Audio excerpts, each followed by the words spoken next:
you be willing to support my performance? And keep the Song of Beauty alive in the cosmos? Wow, how fabulous! But why would you give such a wonderful gift to a random stranger like me? Well, you see, I can't bear to see anyone in this sweet dream suffering from poverty. That's incredibly kind of you. Thank you so much, sir. If you ever get the chance, please, feel free to come by and indulge in my singing. Sure thing. By the way, do you happen to know anything interesting about death? Death?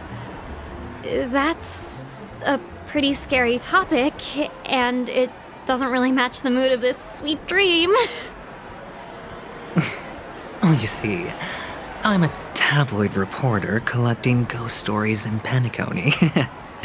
As you know, the more chilling the stories, the more attention they get. Maybe you could help me out. Well, if you're up for some gossip, it's not about death, but there have been some rumors about a guest at the reality hotel who fell into a deep sleep and didn't wake up. It was like they were in some sort of coma. Nobody knows what caused it, but luckily the customer eventually regained consciousness. Well, all customers are under the protection of the family, after all. Thank you. This will make for a very juicy headline. May Shibe protect us. Unexplained coma. That's actually what happens to your body if your brain dies in a dream. But unfortunately, the customer ended up waking up in the end.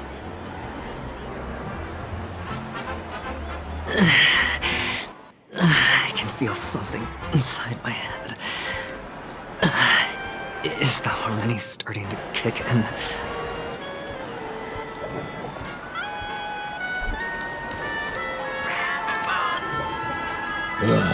The world has truly lost its way.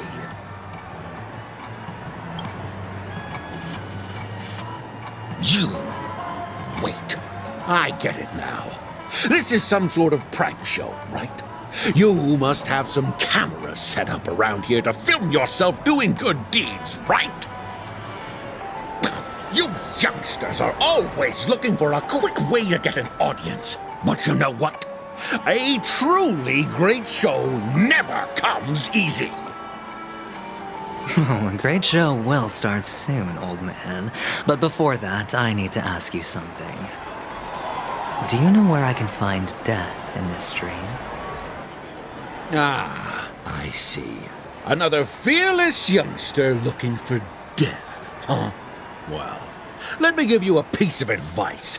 Don't think you're the first one who's ever thought of that idea. Death? Not even remotely innovative. I bought it from Dr. Edward. He claimed it was some exclusive fancy schmancy stuff. Oh, but what a disappointment. The effects were awful. First, some monster covered in eyes stabs you in the gut, and then all you see are blurry glimpses of buildings and lights. The sky was spinning so fast it almost made me puke. Is that all? Yeah, what else can you expect? Don't put too much stock in the Penacony movie industry. They even called this junk groundbreaking art. Can you believe it? What a joke. Well, I'll leave you be then. I hope you have a wonderful day. A monster covered in eyes.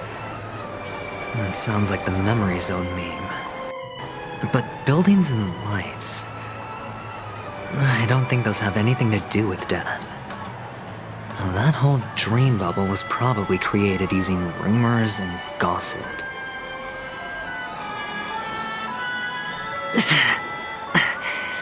The disturbing voice in my head. It's getting closer.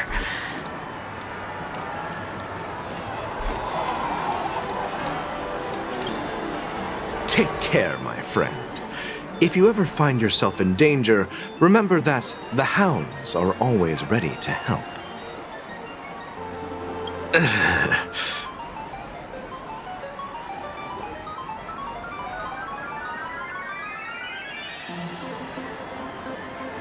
You don't look good, my friend. If you need assistance, I can contact the hotel and have them wake you up forcefully. That won't be necessary. I have some business to attend to. But thank you all the same. All right, then.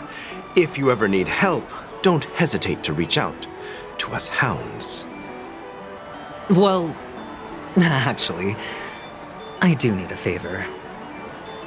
As the most outstanding hound in Penacony, have you come across any stowaways recently? Stowaways? How could there be stowaways in Penacony? We've never had anything like that before. All right. Good luck with your work then. What was I even thinking? Family would never share intel with the IPC.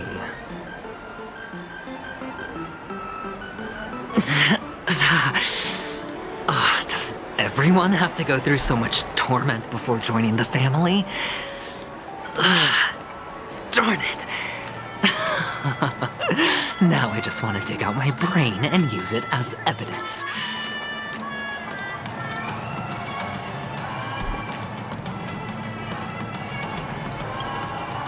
A sip of liquor, a blissful reprieve, to drown 1,000 sorrows, let worries leave. I know I have what it takes to become a poet. Oh? You're giving these gems to me? Didn't expect to meet such a generous soul in this place. Or are you just pitying me? Well, it really doesn't matter. As long as I have Soul Glad, that's enough. This is just a dream after all. You really shouldn't drink so much Soul Glad, my friend. It's not good for your health. Oh? Maybe I really should quit. But not before meeting the Devil of Soul Glad. The Devil of Soul Glad?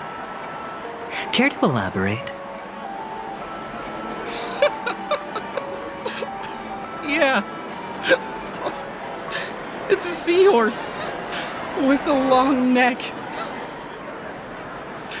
They say it loves to appear to drunk people, especially the ones who are passed out on the side of the road. How funny. Yeah. Very funny indeed. Thank you.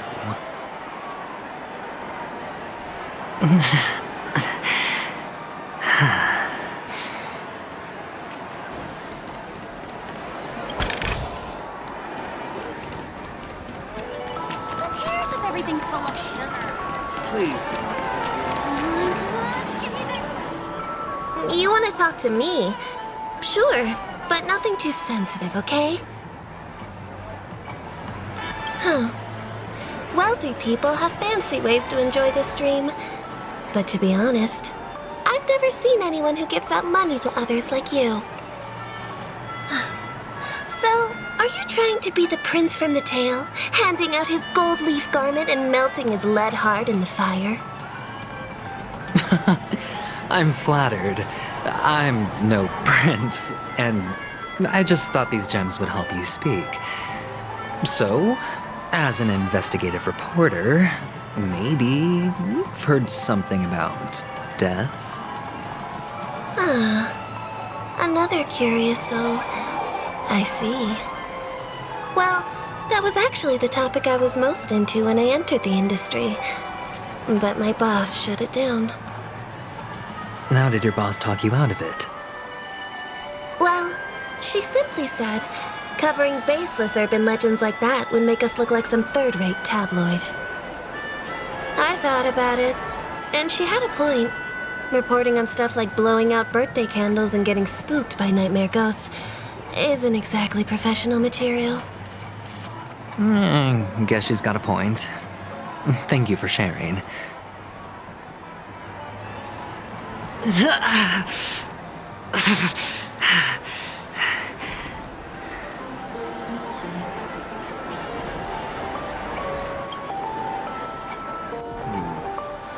Were you wanting to talk to me? Sorry, I thought you were checking out something behind me. Is this a gift? For me? Are you sure this isn't some kind of mistake? Yes, it's for you. Just take it. Is this for real? Someone is actually giving me a gift.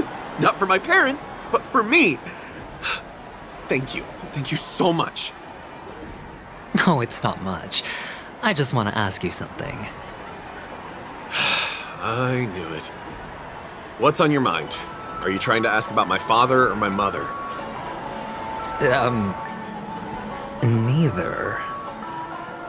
I just wanted to know if you've ever heard about death in the dreamscape. Oh, you sound just like my father. Always warning me about danger, even in dreams. He's an Intellitron, so his dream entry methods are different from us organics. Can't count on him to protect me if something does go haywire. Funny, right now I'm still under his protection. How ironic. Hey, stay positive. Gold will always shine one day, right? The Devil of Soulglad, Dangers in the Dream, and Nightmare Ghosts. Well, surely death is a popular topic in this sweet dream.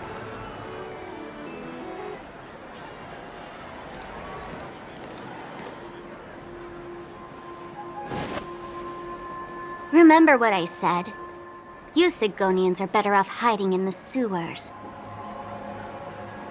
Look at you, snooping around and sticking your nose everywhere.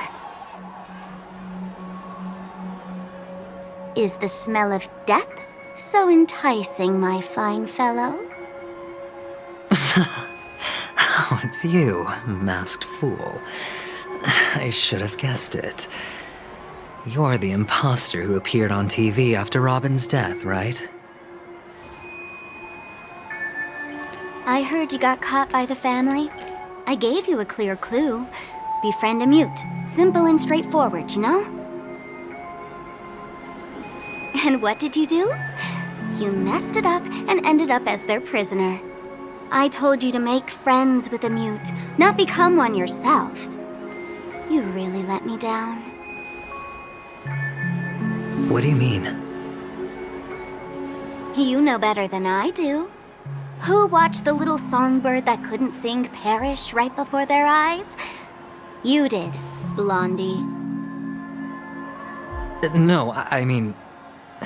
What did you mean by becoming one myself? Well, it means you'll soon end up like her, unable to speak ever again.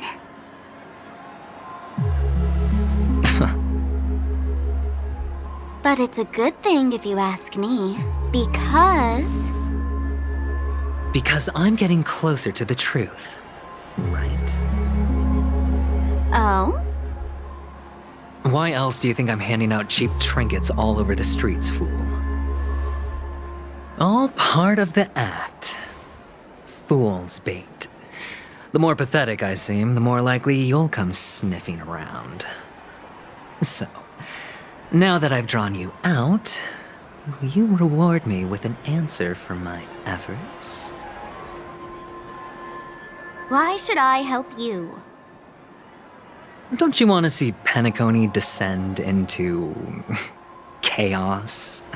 Well, I can make that happen. I just need an answer to one question. Back then, when you asked me to find a mute,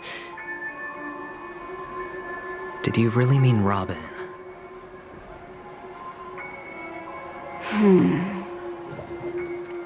And what if I say no?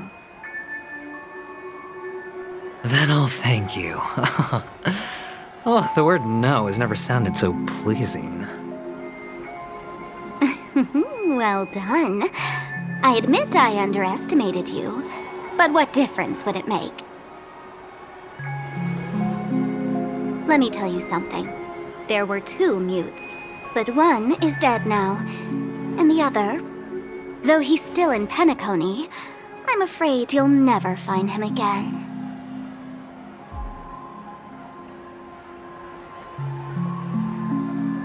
Now I'm completely sure that I was on the right track from the beginning and never strayed, fool.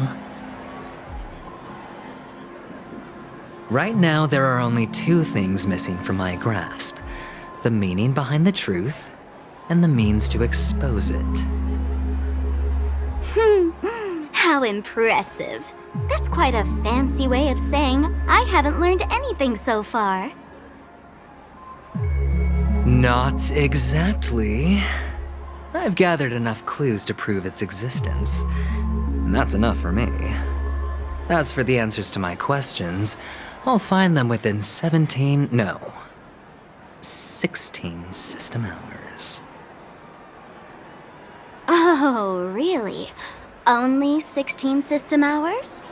Well, let me lend you a hand. Here you go.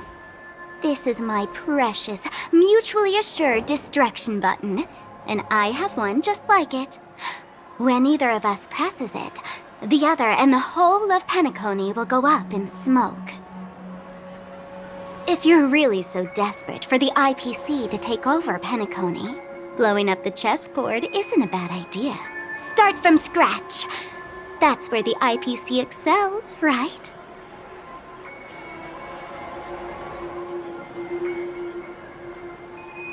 Just press the button when you're at your wit's end. And of course, feel free to reach out to me for my hospice care, too. Oh, a deadly button, huh? Well, I guess the family didn't take your threat seriously at all. Otherwise, how on earth did you manage to bring it in here? I have my own ways. That's all you need to know. Well, I'm afraid I'll have to decline your offer. Who knows if your little gadget will actually work. By the way, I have no plans to search for the other mute friend you speak of, but it's good to hear that he's still here in Penacony. I'll handle the rest myself. I'll orchestrate a grand finale for the downfall of the family. And at the climax, the walls will crumble, people will wake up, and those who couldn't speak will find their voices again. When that time comes, go ahead, press the button, light up the sky with a magnificent fireworks display for me. Catch you later, fool. You're still talking big, but sure. If that happens, I'll stay true to my word. Just don't let me down now, okay?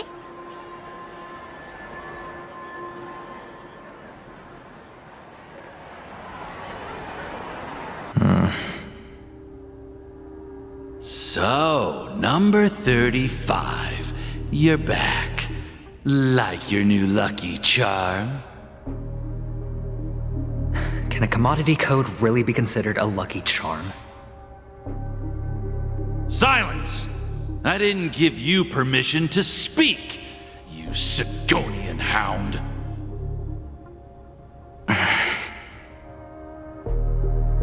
The guys in black didn't say much, so I've no idea what you did to save your skin in that massacre back in the day. But I figured you must have had good luck, so I bought you. From now on, you and your good luck are my assets. Are we clear? Your first task is simple. In addition to you, I've purchased 34 other slaves. Go and play a game with them. You came out alive after 2 days. It proves that you are the real deal. You're insane. Testing out if you're a good product. Aren't you worried that the money you spent on me will go to waste? I've got stacks on stacks, Blondie. The slave market is never short of self-righteous brats like you. But you look good, and that's why many customers are betting their fortunes on a scrawny brat like you. So go along now, and don't let your master down.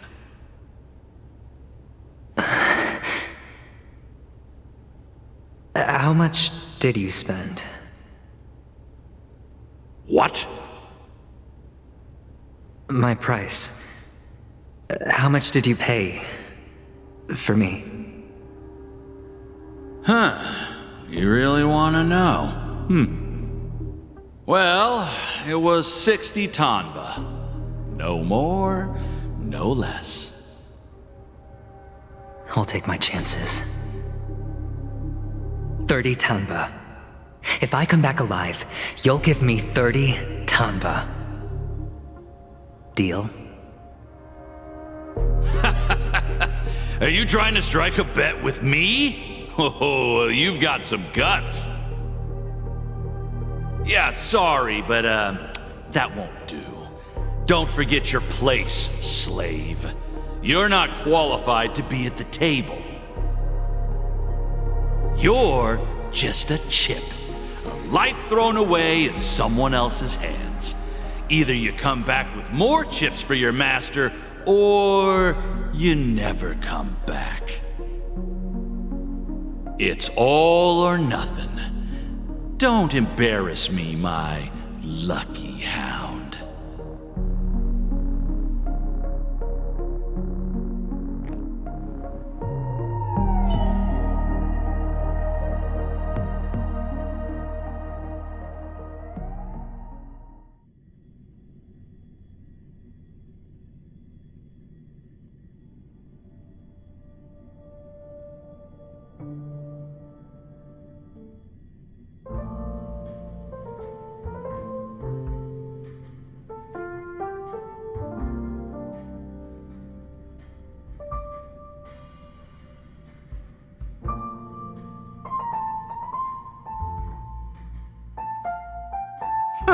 What brings you here, Gallagher?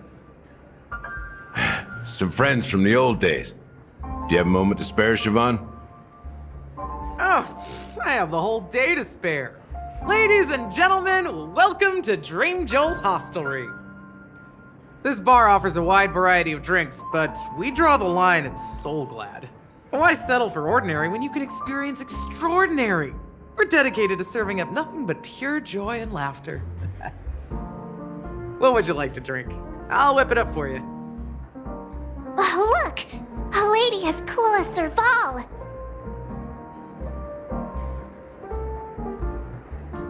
Who's Serval? Will you, introduce me to her? Huh? Oops. She's heard us. Just spare them, my esteemed bartender. I'll take over the bar today. I'm getting up there in age, and I need some practice before I forget the skills that used to put food on my table. Where did you stash the ingredients? They're all under the counter. Since our guests have traveled from afar, shouldn't you whip up some special drinks? That's exactly what I had in mind. Hey, my friends, do me a favor. Go around the bar and bring me any ingredients you fancy. The discussion might take quite some time, so I'll prepare some customized, non-alcoholic drinks for you.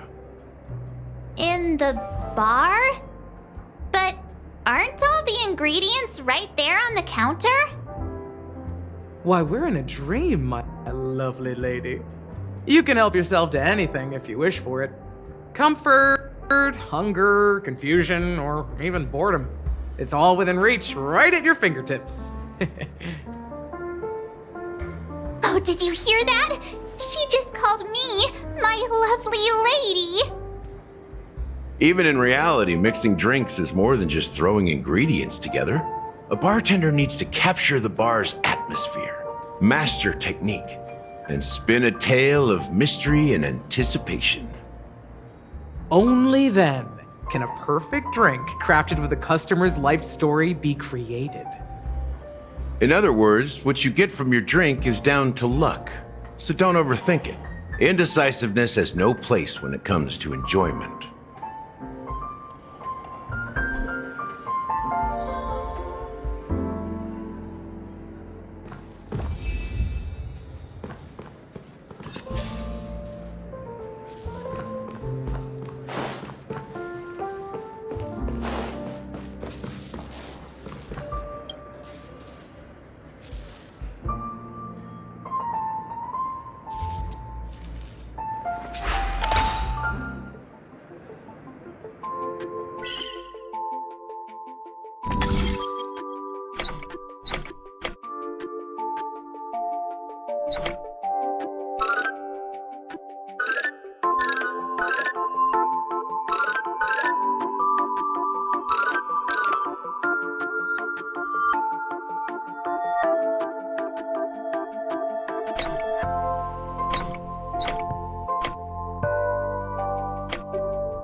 Looks good.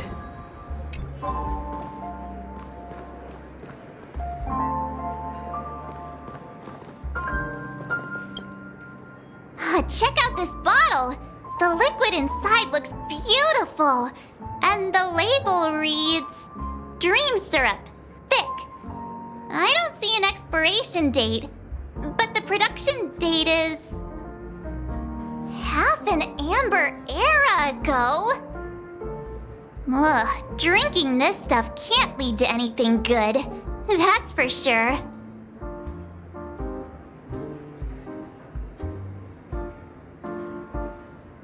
Ugh, the syrup is turned clumpy. I definitely don't want to drink this, even if it's not expired.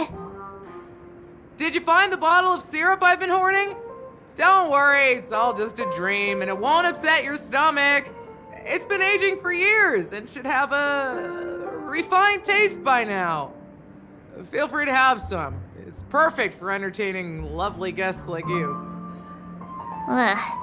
Then we'll keep it for now.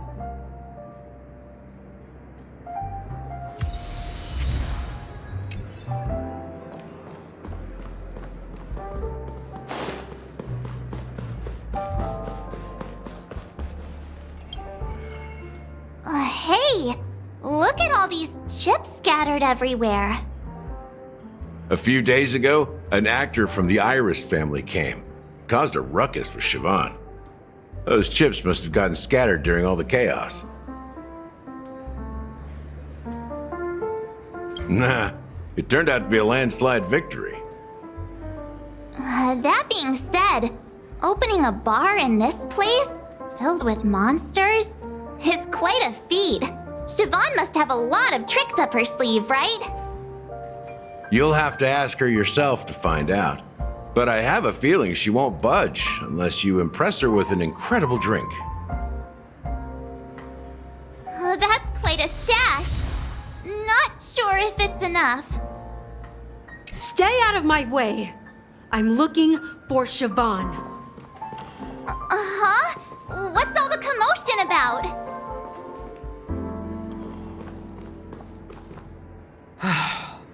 Haven't I made myself clear enough, Miss Amiki? The Dream Jolt hostelry only welcomes guests who want to enjoy a drink to their heart's content. I'm sorry, but I'm not interested in your proposal. But you have the talent. You'll attract a huge audience. You're destined for the Iris' stage, not for this rundown shack. Come with me. We'll become the talk of Penacony and shining light into every corner of the dreamscape. Please, Siobhan, I really need you. As you see, I'm entertaining my guests. Don't make me repeat myself. Fine. If you don't come along, I'll just sit here and not go anywhere else. Give me a sparkling drink. Sweet. With extra ice. Just one moment. What's her deal? We can't discuss the case with other people hanging around the bar.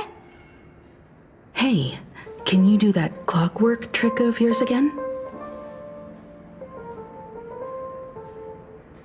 Yeah, I'm counting on you.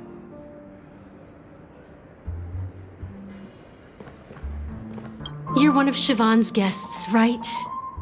What can I do for you? If you're here to convince me to leave, please stop it. I'll never leave until she accepts my proposal. I just don't get why she won't leave this place.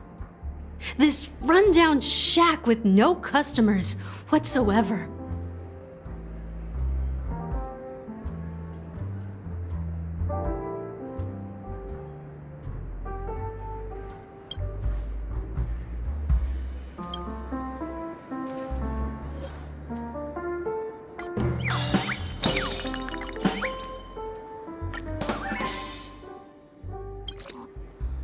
I've seen it.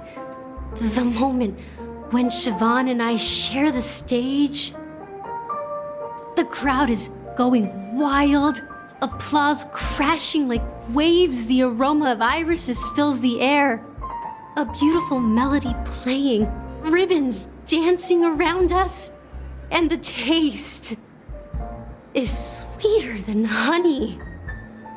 I've seen that scene countless times in my dreams, and every time it mesmerizes me. That's why I have to bring her back to that world, no matter what it takes. Want to raise a glass, my attentive listener? Let's consider it a toast to my far-fetched dream.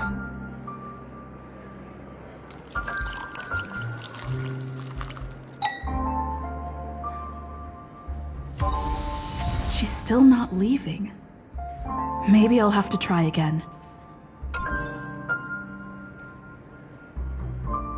I just don't get why she won't leave this place.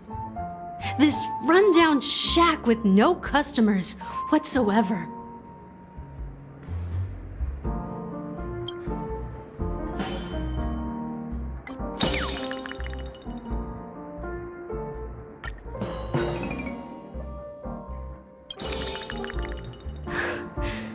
It's ridiculous, right?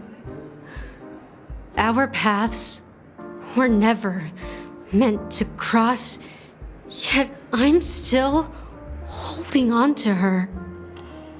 I'm too timid and shy, longing to shine but afraid of stepping into the spotlight. I need her guidance because I'll never be able to do anything alone. You don't know Siobhan's past, and you have no clue how radiant she used to be. Even among the talented Iris family, her skill was unmatched. I know she probably thinks I'm just trying to ride her fame to get ahead. But all I want is for her to reclaim her place.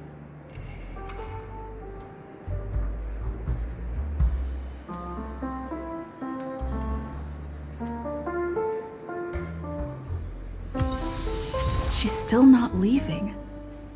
Maybe I'll have to try again. I just don't get why she won't leave this place. This rundown shack with no customers whatsoever.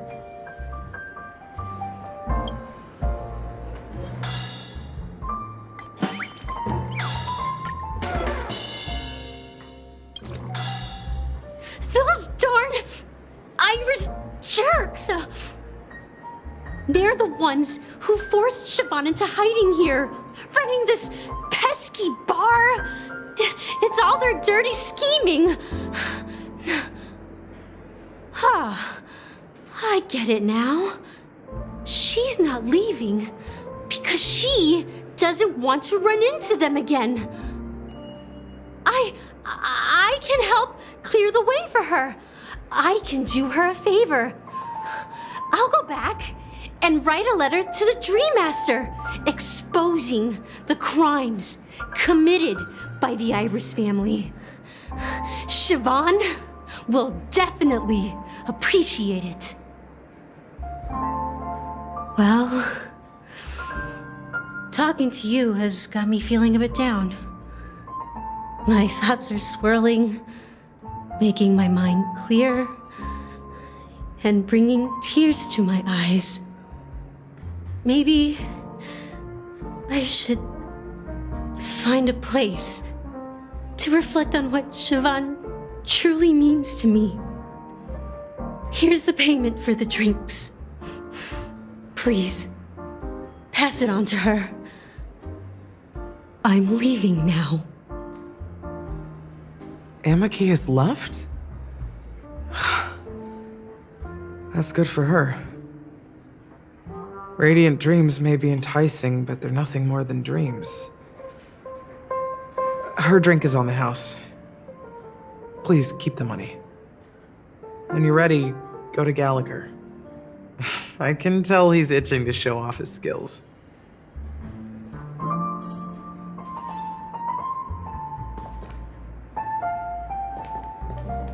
That being said, mixing a drink is way simpler than you'd imagine. Just pick your favorite ingredients, toss them in a glass, mix it up, and it's done. So go ahead, explore the bar, and bring me any ingredients you prefer.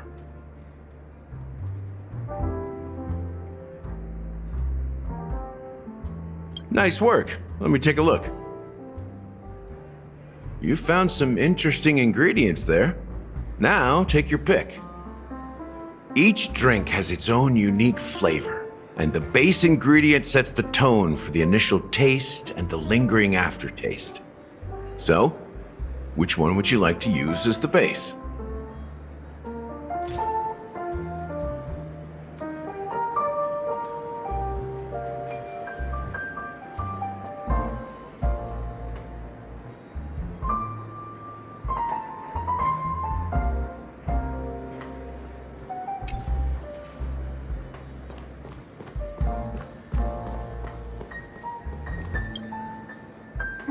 Can this be used for mixing drinks? Oh, and there's a note underneath. Exchange with your precious things. Oh, what should we exchange for it? And who should we give our stuff to?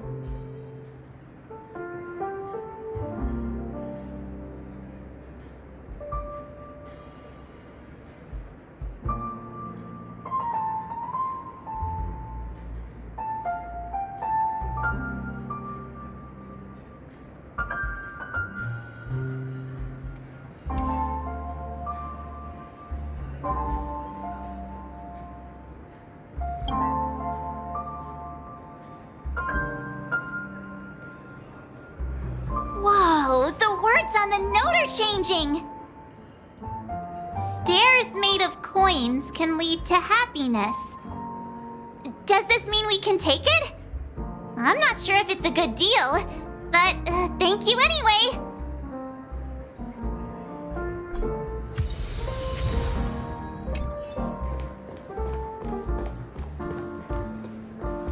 That being said, mixing a drink is way simpler than you'd imagine. Just pick your favorite ingredients, toss them in a glass, mix it up, and it's done. So go ahead, explore the bar, and bring me any ingredients you prefer. Nice work. Let me take a look. You found some interesting ingredients there. Now, take your pick. Each drink has its own unique flavor, and the base ingredient sets the tone for the initial taste and the lingering aftertaste. So, which one would you like to use as the base?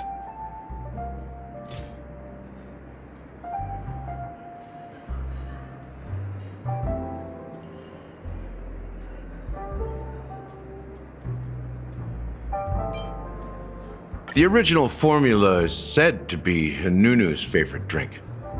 It's sour and bitter, and the bubbles burst in your throat like swallowing rusty chains, evoking thoughts of dungeons and prisons. Now that you've chosen the base, it's time to pick the adjunct, the ingredient that'll create a marvelous chemical reaction with the base. It should give an unforgettable taste without overpowering the main tone. So, what's your choice for the adjunct?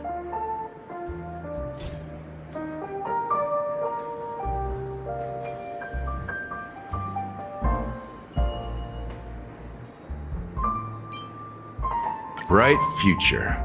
A taste that's been a long time coming. I'll never forget the flavor that danced on my tongue as Mikhail whisked me through the dreamscape wilderness. Those were haunting times. Too beautiful to be real. Mikhail. Almost there. Let's pick a decoration. Which style do you prefer? Anything you need, I've got it.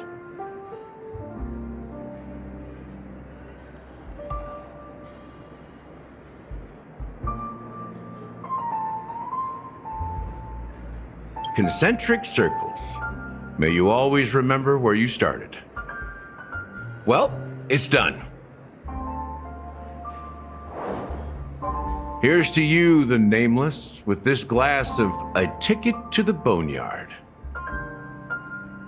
To the dead and the dying. Well done, Gallagher. You're not over the hill yet. So, are you satisfied? Oh, the flavors!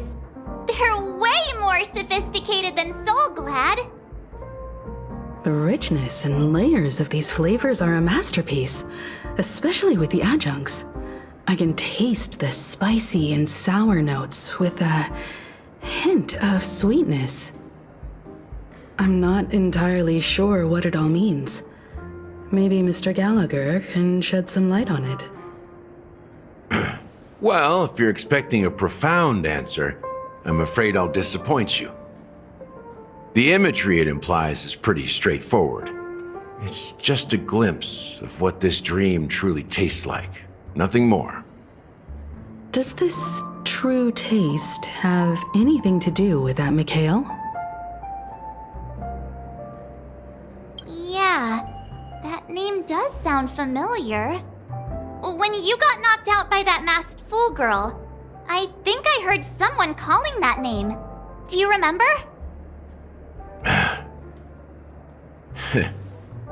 I was right about you. You guys seem to know quite a bit, and now there's no reason to hide anything from you anymore. Let's dig deeper into the case, and of course, I'll tell you a story about Mikhail. All right, let's start with what we know based on the clues the family has.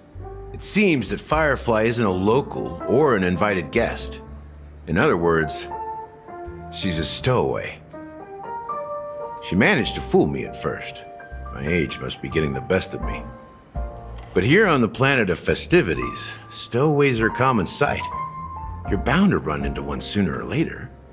After the incident, the hounds wasted no time searching for that girl in both the dreamscape and reality. But here's the thing. We only received bad news, and the trickiest kind at that. She simply vanished, leaving no trace in the dreamscape or reality.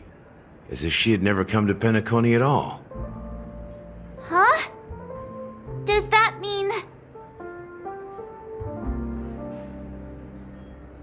Different? Are you suggesting that girl wasn't actually killed? Come on, aren't you a witness in this case? Let me be frank. This case, actually, is unlike anything the Bloodhound family has dealt with before. Dealt with before? So, death does happen in Penacony, if I understand correctly. You've witnessed it, so there's no need to hide. Even the shiniest city has its dark side. We're all adults here. Surely I don't need to explain too much to you. Confronting the family based on that alone would be naive. Death may occur in sweet dreams. So what? Such events are highly unlikely and only affect a tiny number of people. If you really want to delve deeper into this case, you need to understand the true problem with the family. I guess it's time to tell the story of that Mikhail. You're very perceptive. The Astral Express has received that music box too, right? Do you know the secrets it holds? There's a message. Witness the impossible in the realm of dreams. Find the legacy of the Watchmaker, father of Penacony, and thus the answer to the question, why does life slumber?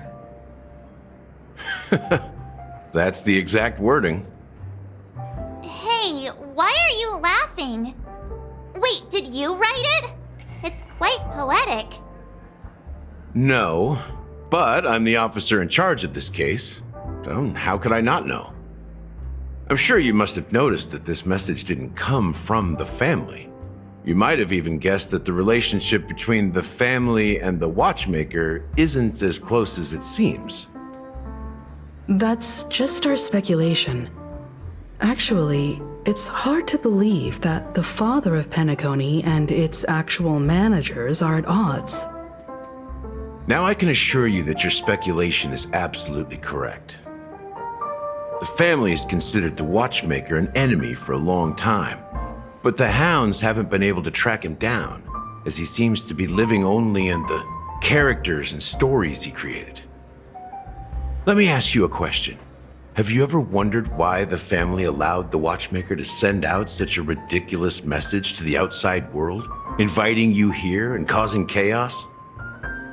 So, you want to seize this opportunity to expose the Watchmaker? Well, now you understand why the Oak family authorized the Nameless to assist in the investigation, but kept you in the dark, right? Because the Watchmaker is not the legend of the land of the dreams at all. He's the most shameful stain in the history of Penacony, and he's the root cause of all the anomalies in the dreamscape. You don't get it? Well, I mean, Mikhail, the betrayer of the family, he's the Watchmaker.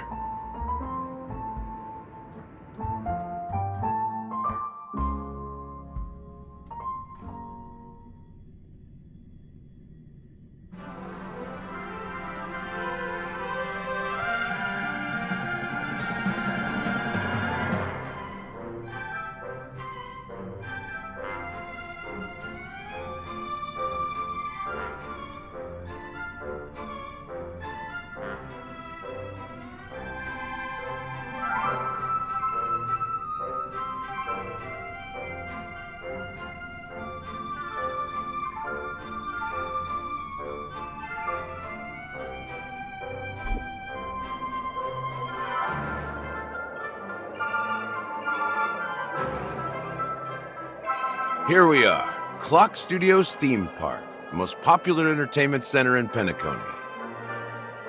Wait, aren't we supposed to be discussing the Watchmaker? I would have expected you to take us to maybe a library or an archive room of sorts, but an amusement park?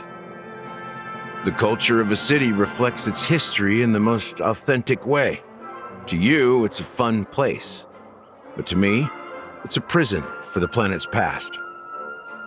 You know that Penacony used to be the IPC's prison planet, right? All the prisoners were brought here, helping the Garden of Recollection salvage the leaking memoria from the macro void. The prolonged exposure to high concentrations of memoria caused a unique phenomenon. The dreams of countless prisoners intersected and overlapped, and people started meeting each other in their dreams, living lives that were almost identical to reality. But everything has a price, and sweet dreams are no exception. In the end, the dream world was unable to alleviate the suffering of prisoners in reality.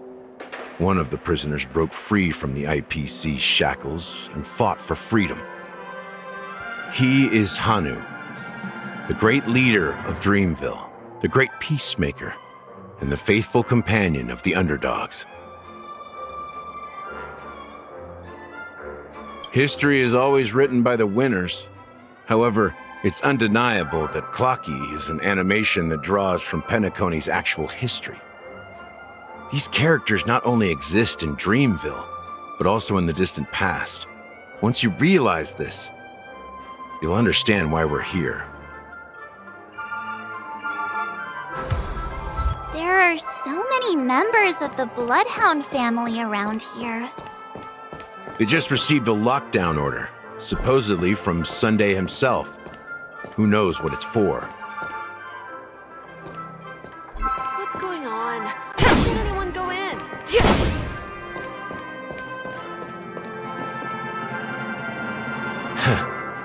So many of them. I've never seen anything like this, even when they're tracking down suspects. We don't need to go in. We don't want to draw any unwanted attention inside. We can just talk here. Let's find a quiet spot and continue our conversation. View here is great, right? We can see everything from here. Including Clocky. If all the characters in the animation are based on characters in reality, then Clocky's counterpart is definitely the Watchmaker. In the animation, he's Hanu's partner and one of the founders of Dreamville. Does that mean the Watchmaker was personally involved in that war and sided with Asdana? It was a monumental war for freedom. Hanunu fought alongside a motley crew of masked fools, nameless, history fictionologists, mourning actors, omen vanguards, even visitors from beyond the sky. In the end, they emerged victorious. Among them was the person who would eventually be known as the Watchmaker. But if you do the math, doesn't that mean the Watchmaker was around for several centuries? I'm not sure, but Mikhail was already the Watchmaker when I met him, so maybe he inherited the title. How old are you now, Mr. Officer? I'm 13. No way. Not even close. Hanunu freed the frontier prison, but peace still eluded him. With limited resources, threats from the outside world, and internal conflicts between major prison districts, the future of Asdana was uncertain. It wasn't until the Watchmaker approached the family with the idea of turning the prison into the planet of festivities that Penacony finally gained its name and glory. Thus, he became known as the Father of Penacony. But didn't you say the Watchmaker betrayed the family? And you said you were his companion, so that means you... No, I'm not his companion, but rather one of his many children. But I am indeed a traitor. Not to the family, but to Mikhail. What did you do? I did nothing. And that's the worst betrayal of all. Just like you, I had close companions. We dedicated ourselves to Penacony. But the Oak family, they set us up. Mikhail was too old to protect his children anymore. So we left the family to find our own path. We were branded traitors of the Harmony, even though the true traitors were someone else. While they continue to praise the Watchmaker's name in the world, behind closed doors, they condemn him on a pillar of shame. Nevertheless, we wanted to clear his name. We intended to find the real traitor, the one responsible for all this, and restore harmony to Penacony. But we failed. Too much time had passed, and the land of the dreams had become deeply corrupted.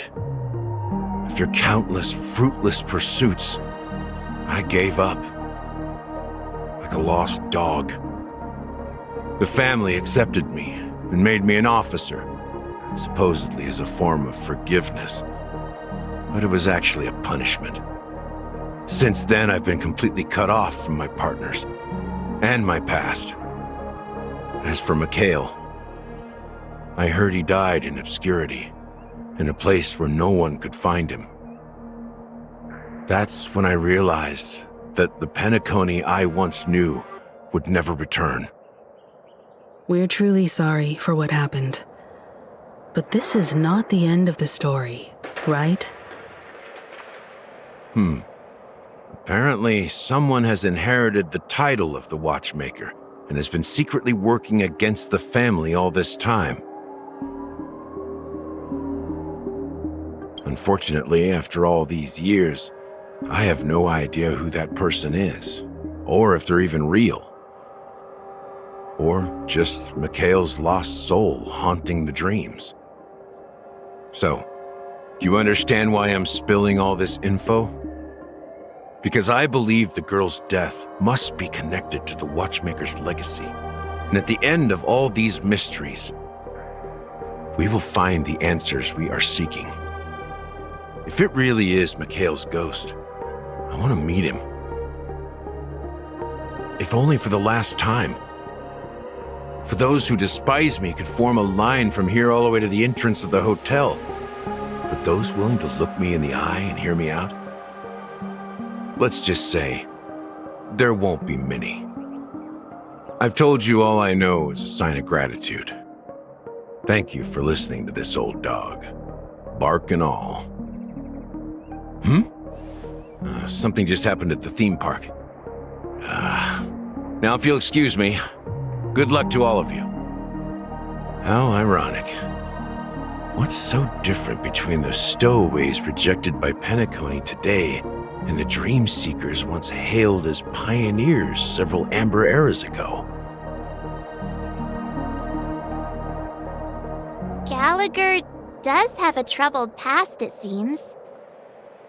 While Firefly's whereabouts remain a mystery, his stories shed light on our suspicions about the true identity of the Watchmaker, his connection to the family, and the power struggles hidden behind sweet dreams and death. Exactly. Gallagher suggests that the real traitor is someone else, probably within the Oak family. That lines up with what we've gathered so far. Firefly got involved in this mess because of the legacy, and now we're sure that Aventurine's accusations against Acheron are baseless.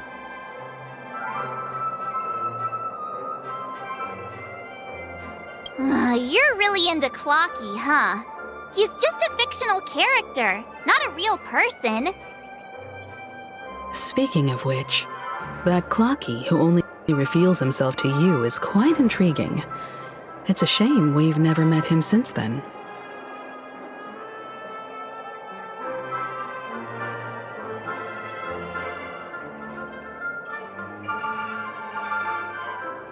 Now that we've confirmed a lot of our suspicions, let's take a moment to think about the clues we have. Send a message to Welt and see how things are going on his end.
Are your companions worried about you?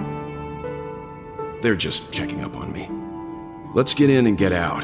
Seems they've made some progress. Looks like we're about to enter the depths of Dewlight Pavilion. It's been a smooth ride. Almost too smooth for a heavily guarded mansion. Let's see if there's anyone waiting to greet us.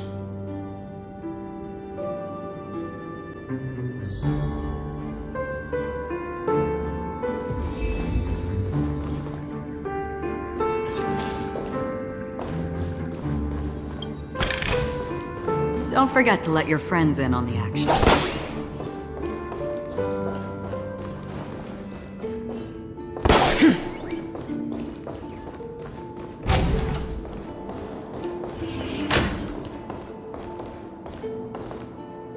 Something feels off. A grand mansion like this and not a butler or servant in sight. Could it be due to the disruption caused by the emergency? Well, this door is open. Looks like we'll have to investigate ourselves. Let's proceed with caution. Just one moment.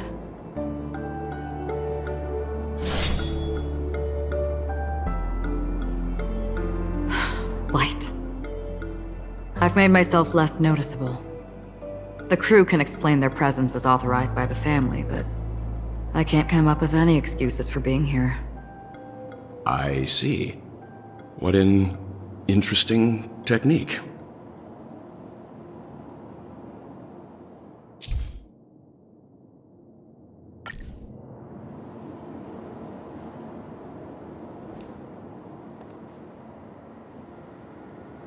Stream forth the gleam of old blades.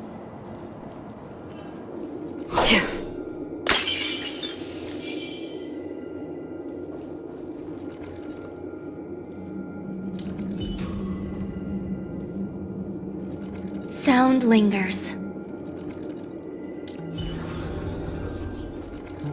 Stream forth the gleam of old blades.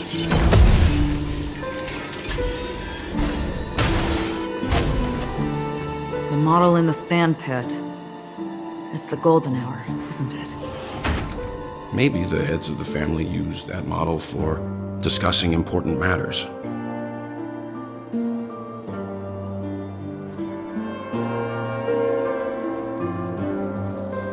And the footprints here are different from the rest. There are two sets of them. Looks like outsiders might have passed through here not long ago.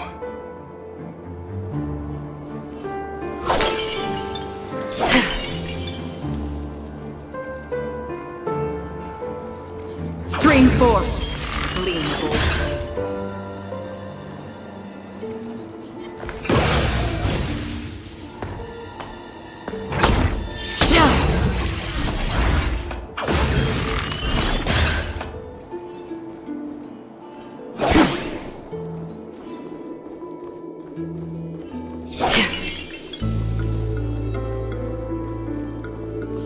Stream forth the gleam of old blades.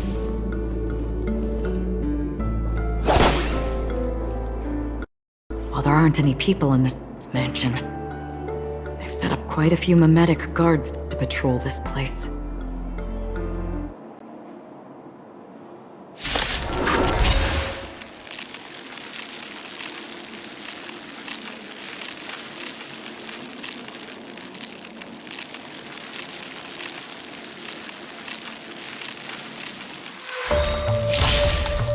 Eternal. This is where it ends.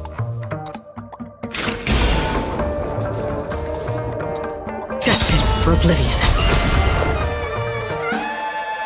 Existence is unity.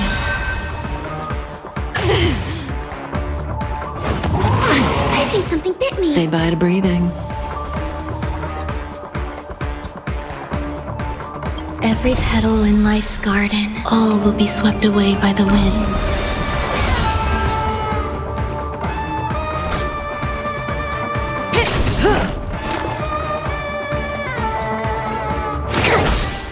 Stand still.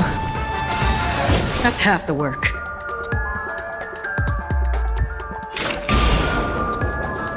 Still waters of oblivion. Some value, I suppose. May as well kill them all. Specimen incited. Relax. Another journey begins. Destined for oblivion. Eternal.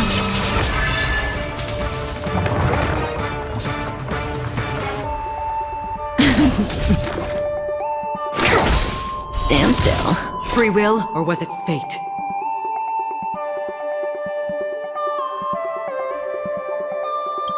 Good times never last. Time to say bye. Boom. I weep for the departed.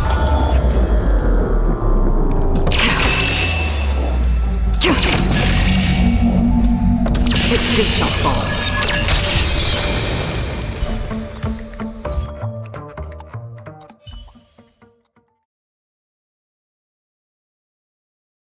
Look, it dropped something. A note. Looks like instructions from the butler for the other servants. Seems like the mansion's entire workforce were assigned other tasks before Robin's death. It must have been a big project to require that much manpower. The Charmony Festival, perhaps. But no matter what their main priorities are, there should always be someone left at the mansion, right? So you're saying someone deliberately cleared the place out? Yeah, but I don't know why.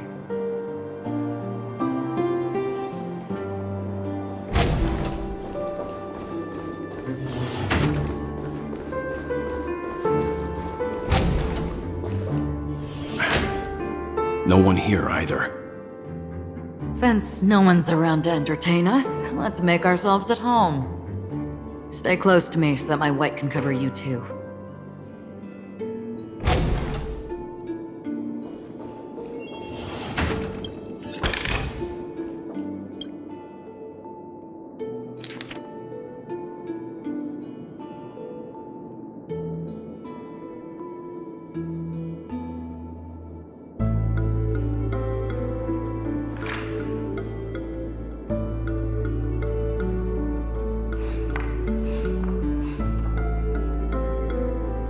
As soon as I and the rest of the crew arrived in Penacony, Mr. Sunday and Robin showed up to greet us. I remember hearing something unusual in her voice, and now it seems I was right. Robin believed it was because the harmony had been tampered with somehow. But as far as I know, there aren't many entities capable of interfering with the power of paths. Meaning? If there really is a traitor within the family, that person must hold a high position or possess unimaginable strength. That would explain why Mr. Sunday has been having such difficulty in catching the traitor.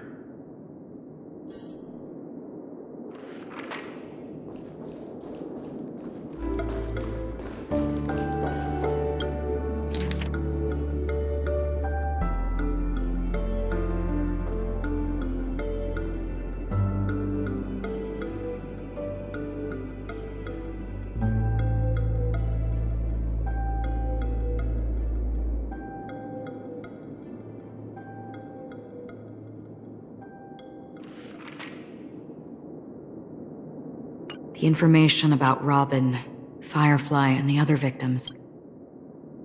I don't see any commonalities among them. Looks like the rumors were right. Death does seem to be targeting random victims. And based on Sunday's notes, he's no stranger to death. He's just surprised that it has resurfaced. This light cone is securely guarded. It must hold some important memories. According to Robin's interview, despite having performed on so many grand stages, her favorite performance was a pretend show she put on with her brother when they were just kids. I wonder how their relationship is now. Growing up brings gains, but also losses. Yeah, time has a way of smoothing things out. The beautiful dreams of youth will eventually fade away.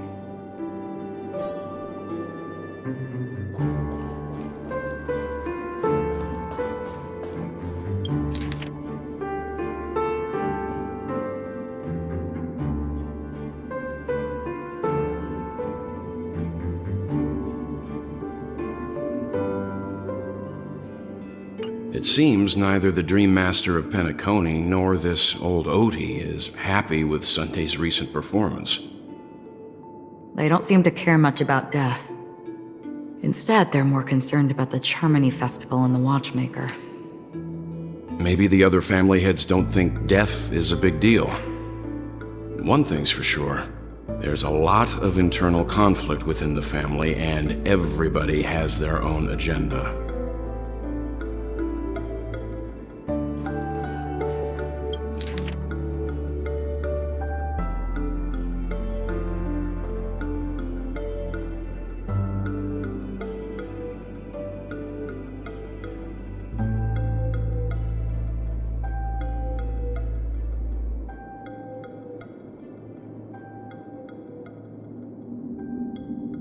Mr. Sunday has done some serious research on his suspects.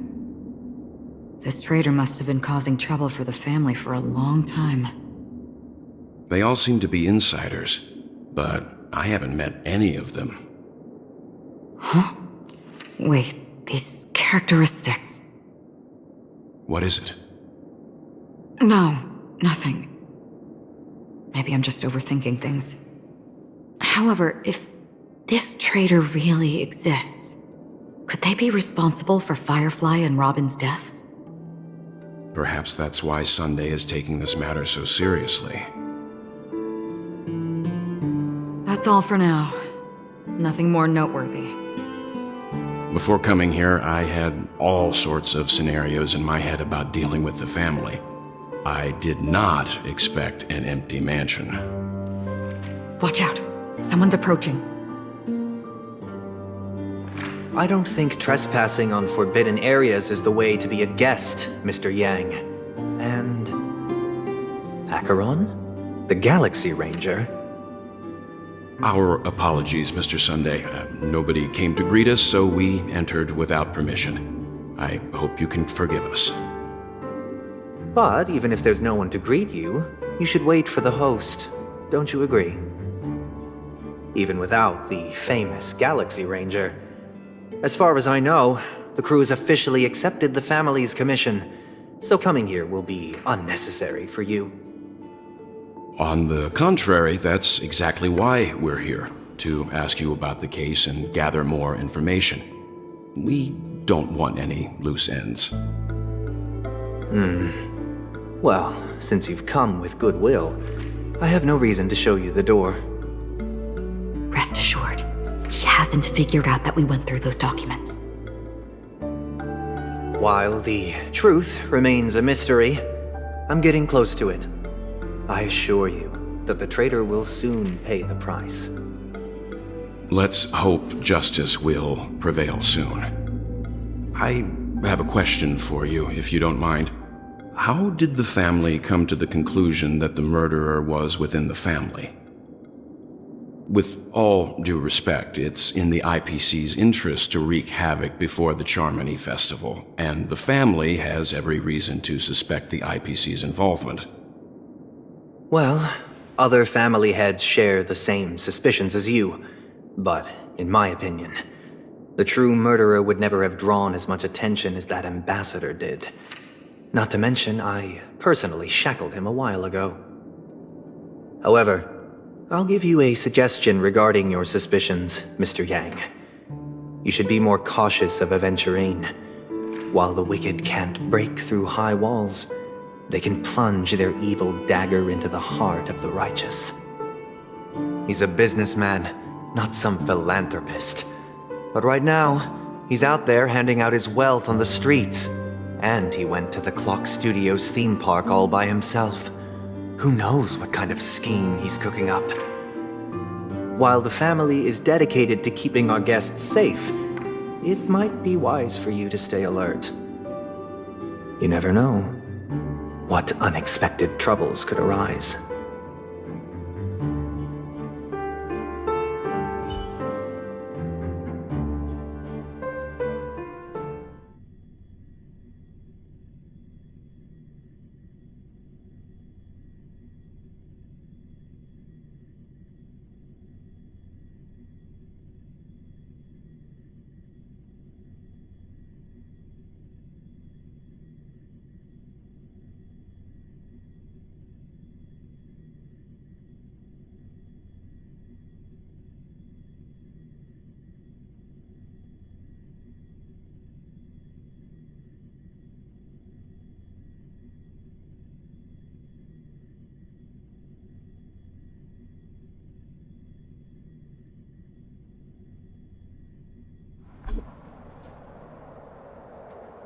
According to a Pierpoint hotline tip, there was a major breakthrough in the shocking Ejhazio Aventurine case. The suspect has been arrested. This fraud case has been linked to many departments within the Interastral Peace Corporation and the Intelligentsia Guild, causing a large drain in manpower and resources, resulting in the IPC taking a massive loss. The case's main suspect originates from Sigonia 4 and is one of the survivors of the second Kataka Abjin extinction event, who does not carry an interstellar refugee travel permit. As per Strategic Investment Department Head Diamond's sentiments, the IPC has appropriately relocated the suspect in the spirit of the Charter and will continue to conduct further investigations as to the motive of the suspect. What pretty eyes. Tell me, do they shine in the dark? Well, if they did, I'd sell them in a heartbeat. You don't know how many people long for your eyes to be closed forever. As a servant, you should not resist your master. Yet, you went and killed that man anyway. No lawyer has the audacity to defend you. Perhaps you ought to represent yourself. Not difficult, but definitely pointless. You're pretty confident on your eloquence. Did you also think that when you lied to the Intelligentsia Guild? Ask and you shall receive. You wanted the perfect construction material. All I did was offer a possibility. It was just a small wager. If your luck holds out, the IPC will dig something up from the golden sands of Ejhazio. Maybe even the Sand King's remains. Pity your luck has run out. I'll admit that. What I'm more curious about, though, is why such a grand scheme failed to benefit anyone in the end, including the perpetrator himself. Madam, I already have what I want. To be brought before you for the next high-stakes gamble. Then let's talk about the second gamble. Tell me, what are you prepared to wager this time? My life. I bet you won't send me to the gallows. What do you want then? I want your Lenore to meet with me. I have something to say. And then what? I want cash. It can't be that simple, can it? It is that simple. 30 tanbas. The remainder of my market value. 30 tanbas. No more, no less. With this money, I'll climb to even greater heights than you. Grasp even more riches than you. I wager you won't give me this chance. Which is why you should call him here. Interesting. A pity Diamond won't see you. No one gets to see him. From here on out, I am Diamond's representative, and I will decide on his behalf. You're wrong. 30 tanbas. He'll give you that. And much more than that. Wealth, status, power. The IPC will give you whatever you want, even what you don't want. Kakavasha. A good name, but unfortunately destined to be buried in the dirt. You, though, you deserve to live, to create even more wealth for us. Go, pick the clothes you like, then choose your desired identity. And then, use them well, child. May your plans never suffer failure. Life is like a long-term investment. Those who choose correctly, do the correct things, reach the correct outcomes, and show the world their value. People can't always make the right choices in their lives. But luck has always been on my side. I've never lost. Is it because Gayathra blesses me? Well, if that's the case, she must also be looking upon me right now. My success is inevitable. But what then? Even if I overcome this difficult trial, what would come next? What awaits me after this glorious gamble? An even more glorious one?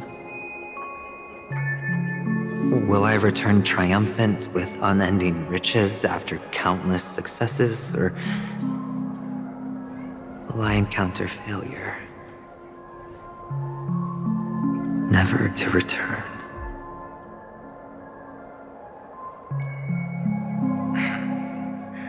I'm pretty sure you already have some ideas.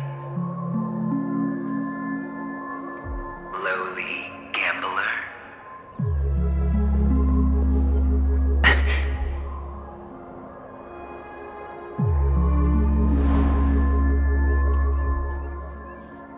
What? What?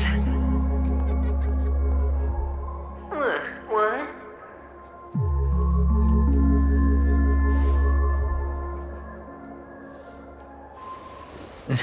Am I dreaming, or have I gone completely insane? Perhaps both. Forgotten me already? When you were strapped to that electric chair by a mannequin warlords, who was it that gave you the idea? Fine. I may be crazy, but I'm not stupid. Get out of my head, newborn of the Harmony.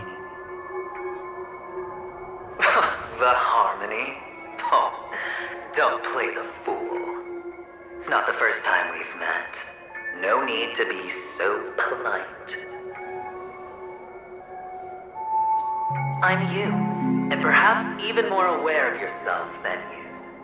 Of what exactly you want. You're dying. And you still want to drag a bunch of unfortunate fools with you through death's door. That's why you're here, isn't it? A grand unveiling. You really think you can pull it off? Why not? Well, you may have fooled everyone, but you can't fool yourself. I can show you. Before you're entirely gone, I'll be with you for the last stretch of your road. Let's have a heart-to-heart while we walk.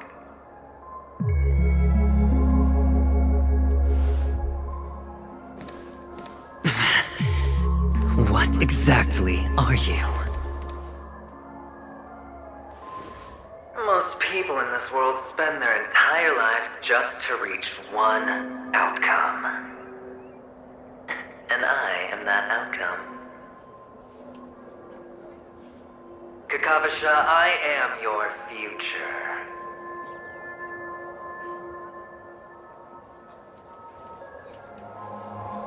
First, I'm hearing things, and now I'm seeing them. Great. Am I going to be elevated into the Harmony's Emanator next? Oh, why are there no guests here? What's that featherhead doing?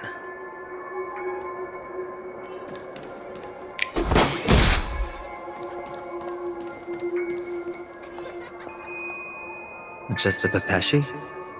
No. A child?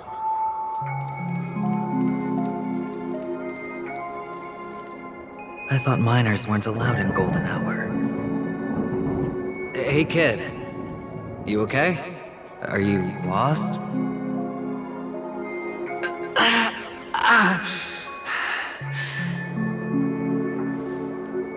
What's wrong, mister? You don't look well.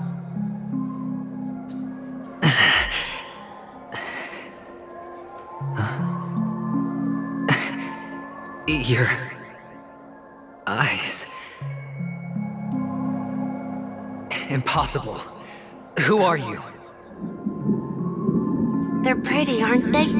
Sis said they're a gift from Mama Funga. Colorful eyes are said to bring good luck. Mister, you have pretty eyes too. Beautiful. Are you alone? Where are your parents? They're in that amusement park. Papa and Mama went in first. I'm just about to go look for them. I have to go. Goodbye, mister. Hope you have a good time, too. Those eyes. And Mama Funga. No, it can't. There aren't any Avgens left.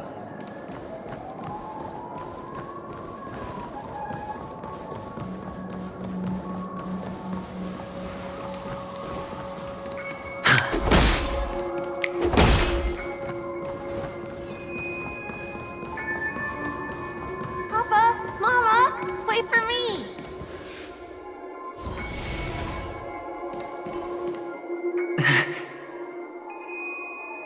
Only on Penacony, am I right? What are you still doing here? Well, you've known all along. The family truly showed leniency to everyone who came seeking help. Why would there be a need for such high walls and deep moats? However, people don't see it like that. Especially since the flavor of the drink syrup is so alluring. You will receive no charity on Penacony. and relying on your own strength alone to topple high walls? Not a likely fate. Which is why, once you step into the hotel, you remove your high hat and beg everyone you come across for help. Like a hyena scavenging for scraps in the desert. Because you know that opportunities are fleeting. Well, when you put it like that, even Ratio's a teeny peacock analogy sounds pleasant. Well, you know how rare it is for me to give you the straight dope, so listen while you can. It's good timing that you mentioned the doctor. I'm especially fond of what you and he have in common. The conspiracies, calculations. Especially the part about the finale, a magnificent act of betrayal. Oh, when everyone thinks this way, who would even suspect that it was another trap you've meticulously devised?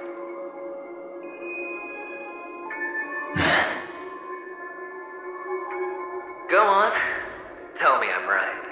You know who you really are, Mr. Cavalier Gambler. Uptight, overcautious, massive inferiority complex. You've won so much, and you're still so afraid of losing. They only see your big bets, your bravado, the full house, the straight blush. They don't know the other hand is below the table, clutching your chips for dear life. It's a heck of an act. No wonder the tavern sent you an invite. You're a natural kid. You don't stop at fooling the audience, you fool yourself too. Well, the best way to prevent others from seeing your true colors is first being able to fool yourself. Of course. I know you all too well. But it's strange. Why did you decline that invitation? You had the chance to embrace elation. Was that not what you most wanted? But you chose the IPC instead. For the preservation? I doubt it. Do you even have anything in common with the preservation? Oh, I thought you knew. Didn't you say you had me pegged? We're done. Either stop talking or disappear from my sight. That's fine. But who exactly is about to disappear here? Well, it's not going to be me, anyway.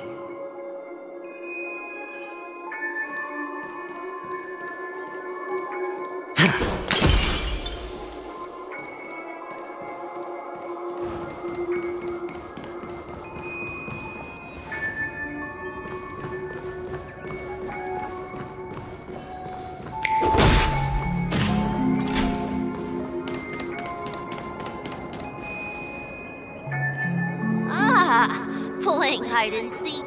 I'm really good at this.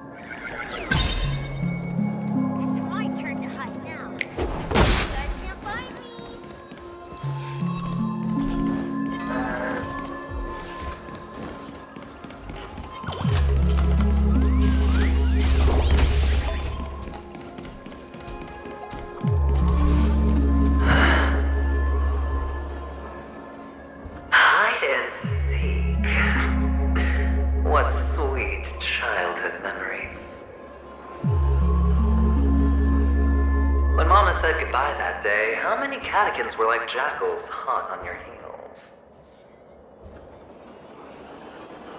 I know you won't forget that sound anytime soon. Those shrill cackles. You had to hide right under the noses of those savages. You and Big Sis, playing dead, drifting in all that bloody water. Completely ruined that shirt. Shame. Wasn't that the last one Dad left behind? It wasn't ruined. I've always kept it. Come on. It's a rag. It's not like you can ever wear it.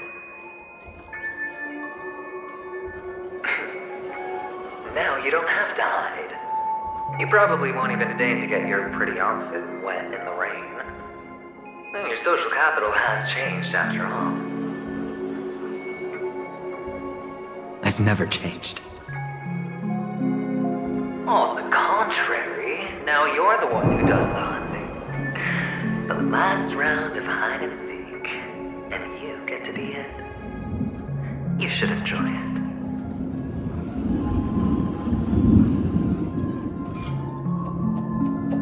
That child. Could he be in here?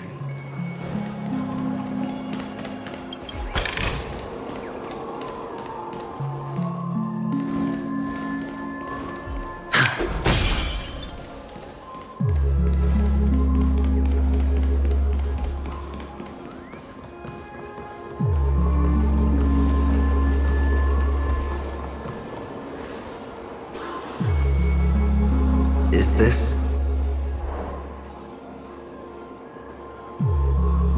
a topaz?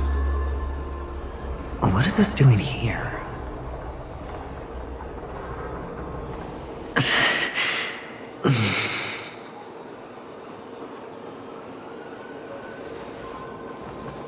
What? Does your cornerstone wrench out of your heart, son? I was merely curious at why it was here. Maybe that winged guy put it here. To taunt you.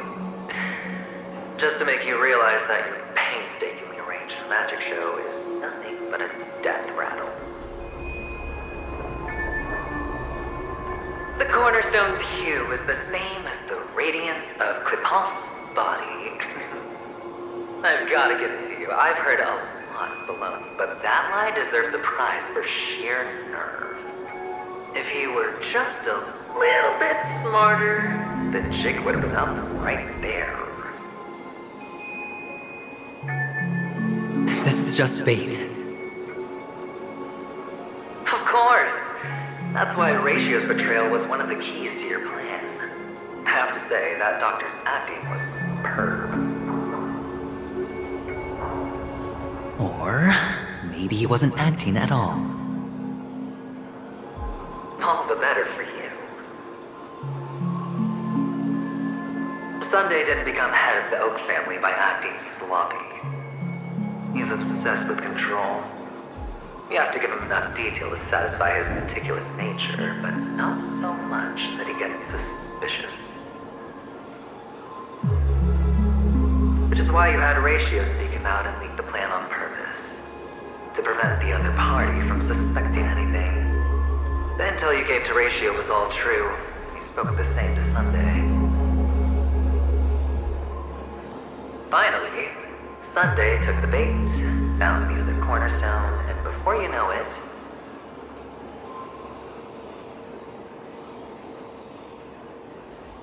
everyone's distracted enough for you to steal the third stone right out from under them. Why don't you stop rummaging through my mind? Your mind. It's our mind. You're me, and I'm you. We're the same.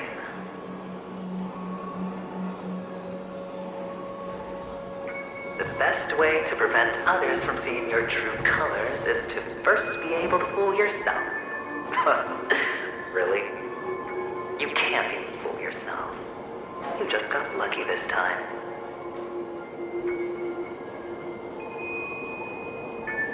This is the other cornerstone in Sunday's hands. Rather beautiful green. Just like you. Smooth. Cunning. Tell me, what's its name?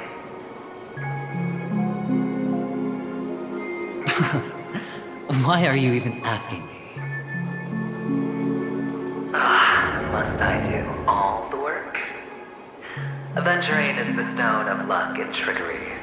That's what she said when you received the stone, wasn't it? This type of stone isn't rare, but its hue is very similar to a certain gem. In fact, it's often used as a substitute. And that more precious gem is...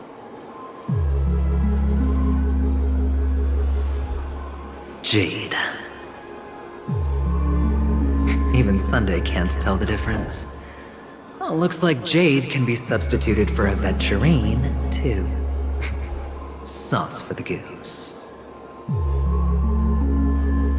Aventurine, topaz, jade. 3 elites, 3 cornerstones who, for a measly Penacony, offered their everything. Oh, you're even more united than the family. As I've said before, 3 chips are sufficient. All or nothing. But will it be the former or the latter? We'll find out soon enough. So, where's the real aventurine stone? Take it out, let's have a look. Suddenly you don't know where it is? I just want to hear you say it. After all, it really does resemble its owner.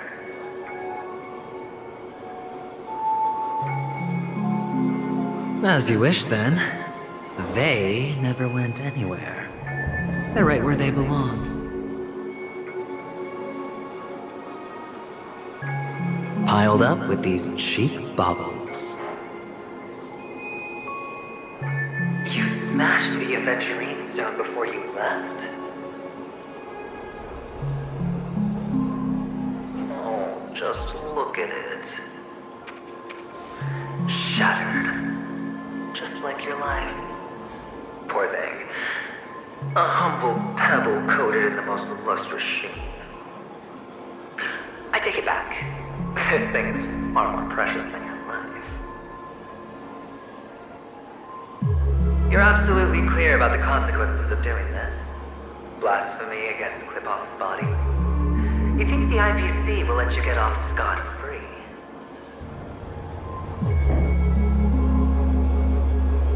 Well, Diamond has always been all about results. As long as I could create value far beyond the cost, the ends justify the means. How else would the family be fooled if there was no price to pay? It doesn't matter. Even smashed to smithereens, the preservation's cornerstone can still be used. Its effect may be greatly diminished, but it's enough for me. Now I'm really curious. Why does every step you take involve reckless risks, and the choices you prepare for yourself always come with a strong impulse for self-destruction? Do you truly believe that the greater the risk, the greater the rewards? I wouldn't have guessed you'd be so loyal to the IPC. There is so much you don't see. Which is also why you'll never see how I'll win it all. That is, if you can do what it takes. We'll just have to wait and see then. The cornerstone is gone. Another illusion of the harmony. Huh?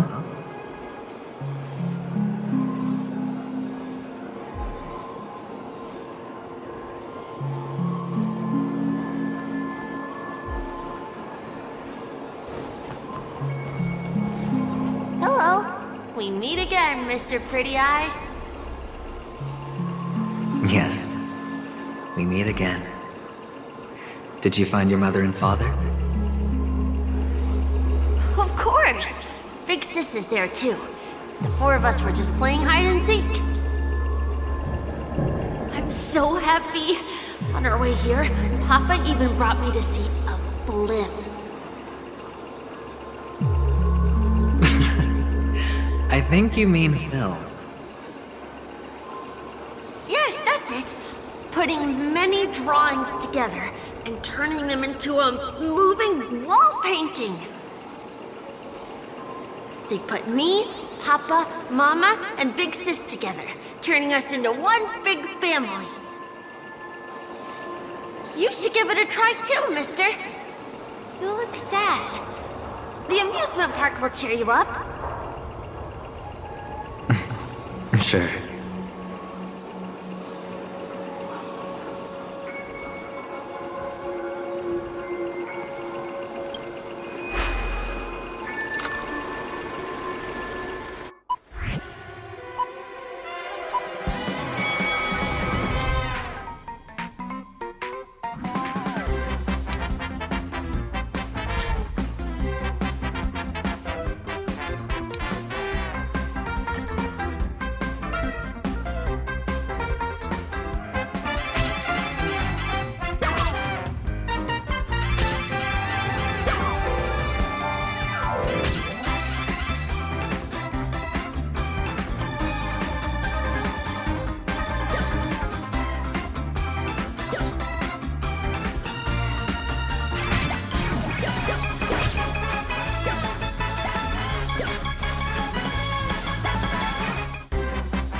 How's that? Not a bad score, eh?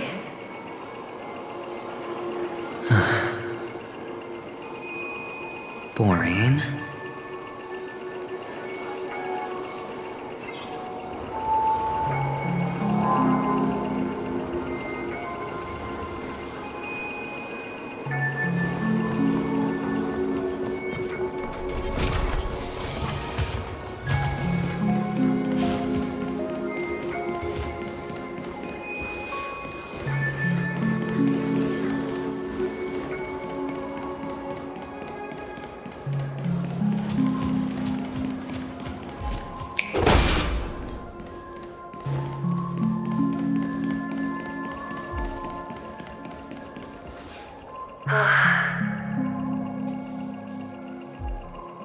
Why aren't you talking?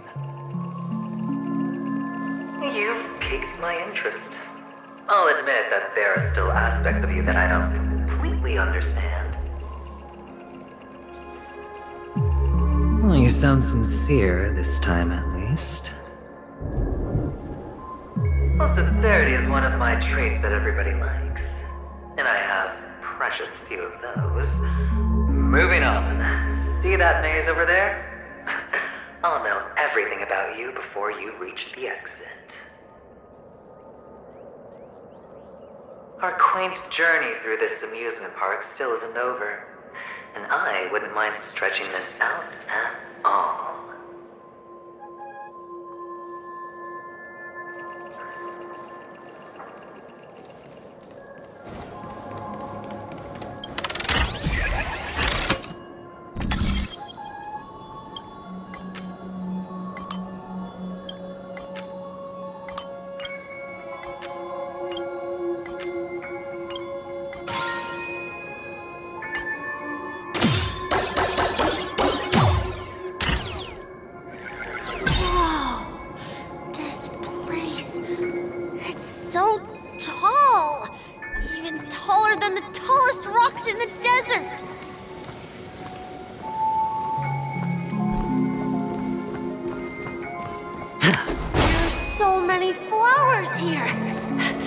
Oasis! This one's for you!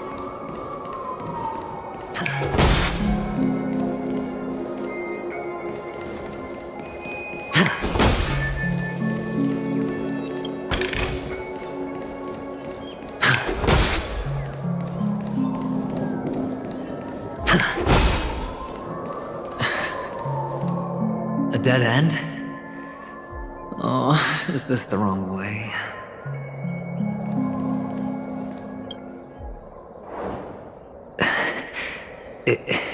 Is this? Oh, what's on your mind? It's got nothing to do with you.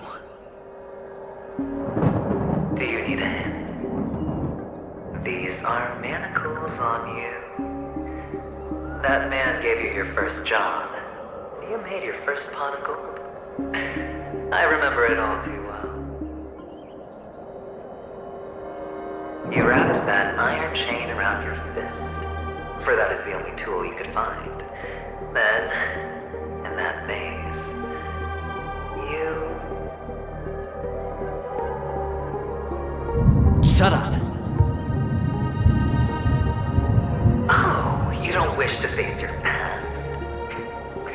Unwilling to admit that your life is worth only 60 tonmas? Well, from what I see, you refuse to confront it, because it only proves your weakness. How could a weak person take such daring risks? That's right. You love the thrill of danger, but you refuse to let go of meaningless sentiments. Even in this beautiful dream, the only thing you dare allow yourself is death. In your hands, those who follow you could have become Joker cards. They're far more useful that way. It's not like this is the only place the family ever cut corners. You could have had tons of action if you weren't so all or nothing. All it takes is a meager sacrifice. I bet Opal would have resolved this without a fuss. A pity you're not him. Well, you wouldn't be in this state if you could just get with the program. And why couldn't you? Out of professional integrity. Those techniques you mentioned are highly efficient, but it's not that I don't know about them. It's more like I couldn't care less. Get it? What fun is it if the fight isn't fair? Fair? You assume your opponents would fight fair in the first place. The odds are obviously not in your favor, so how are you just breezing by? Did that masked fool's words awaken something in you? Well, she gave me an answer that could turn everything upside down. Everything? You mean it could make all the cards on the table just disappear?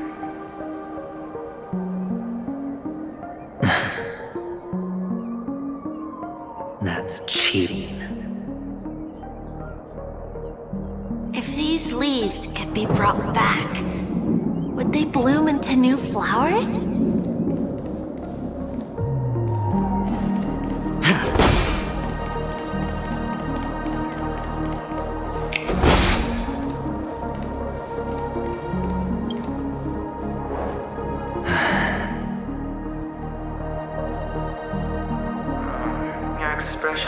It's hard to put into words.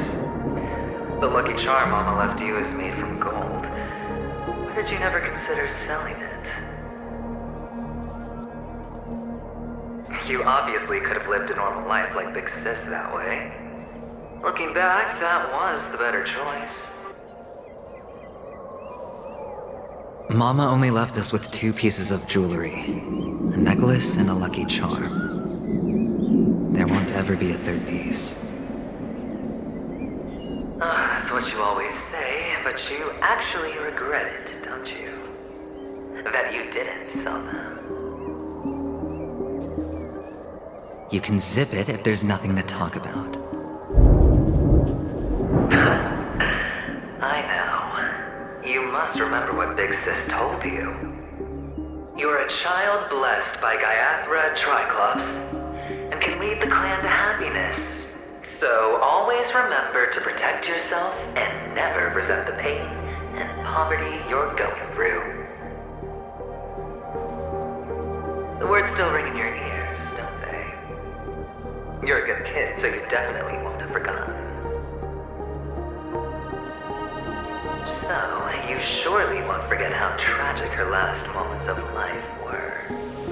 How the piercing laughter behind you felt like it was drilling into your heart.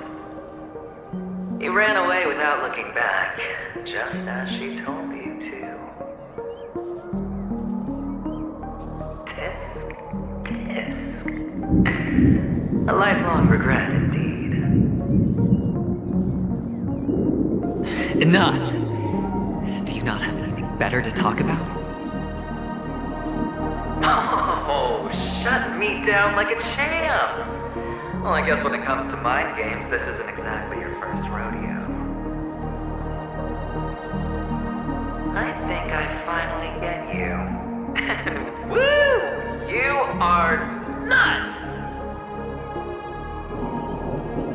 In the end, I'll ruin this beautiful dream and create the grandest death.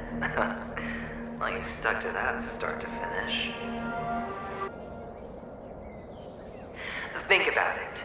There's a Stellaron in play, the fabulous Robin loses her voice, 2 unsolved murders, cryptic messages from a masked fool, and a chance to go head-to-head with Sunday himself. The only thing to pique your interest is one word. The last word. A word that's right there at your fingertips. Death. But whose exactly?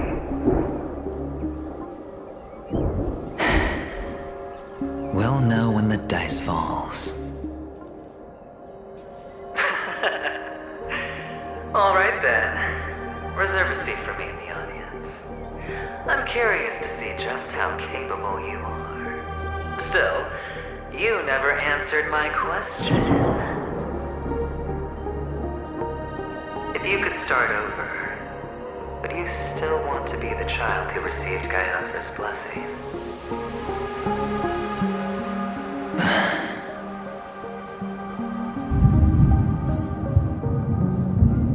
It's so quiet this time. Is he finally gone? Or am I the one about to disappear? Finally, made it out of this place. We're going home? But I don't want to go back yet.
want to stay here forever.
There's only one place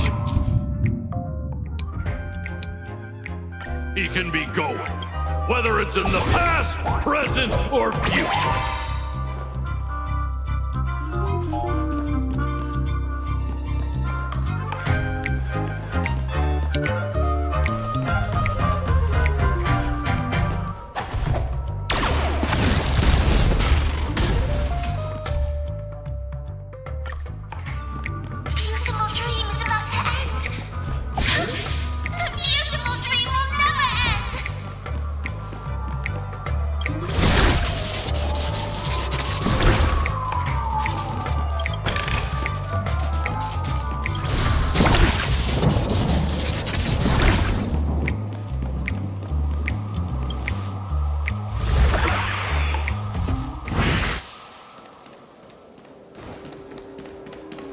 Mister, is that you?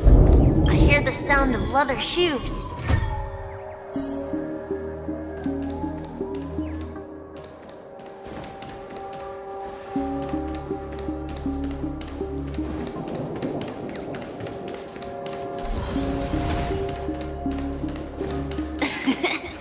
Ah, it really is you. I don't know why, mister, but you always give me a special feeling that makes me more curious about you. It's sad that I can't get to know you more. We have to say goodbye. Did you have fun? You're going back? Yes, I should go home. The day's getting dark, and it's going to rain. I don't want to worry the others. You're home. Where is it? What a strange question. It's where Papa, Mama, and Big Sis are. In this dream.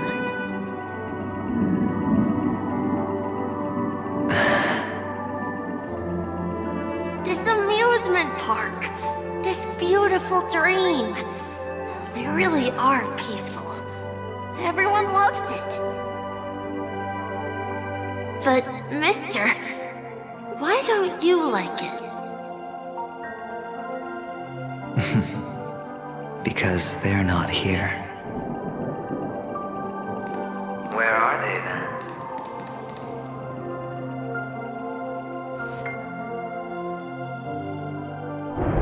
I don't know. You do know, but there's no point pressing the issue.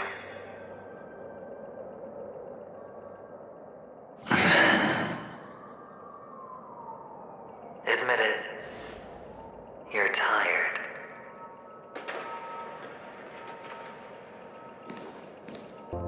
We all are, which is why we chose to stay here. Me,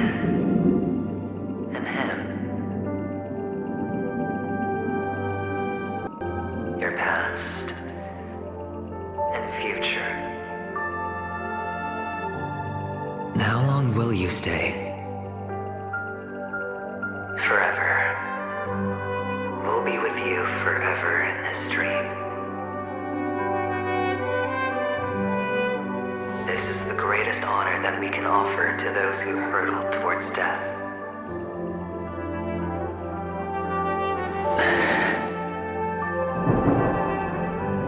The road less traveled is less traveled for a reason. You've never gone in any other direction. Your own life is the chip you're most eager to lay down. Always has been. You don't care who the real murderer is, and the Watchmaker's so-called legacy couldn't be more boring. What you want, what you need, is to be the smooth operator, the solid gold deal maker who doesn't waste a drop of sweat, even when he's up to his neck in danger, deep inside family territory. You want to be polished up, cuffed with red-hot chains, and spotlit center stage.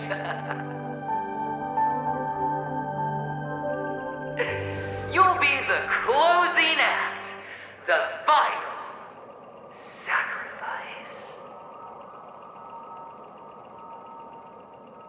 I can do it.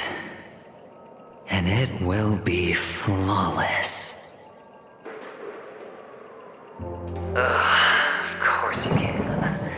Your luck will help you at the right time. Stellaron and an emanator. It's that simple, no?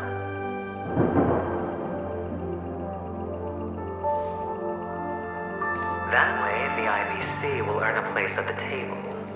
And as for you, you'll just happen to slip the leash, sweep the rat race, extract yourself from this endless debacle. You'll have the freedom you've always dreamed of.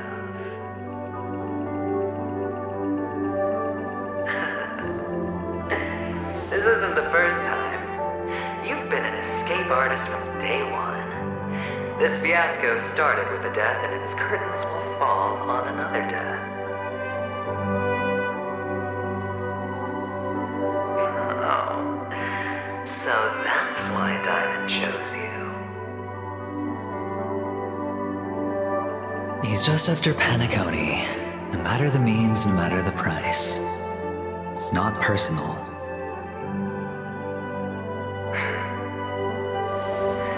It's hard, isn't it?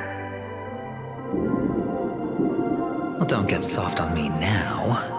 What, did you suddenly grow a conscience? Hey, I was born from yourself. I'm well aware that climbing out of the hole you've dug is basically impossible.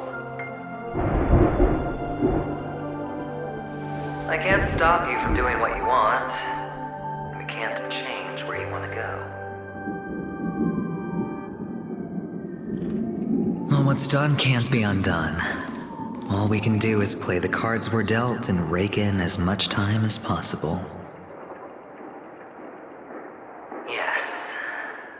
Alas, people won't make all the right choices in their lifetime.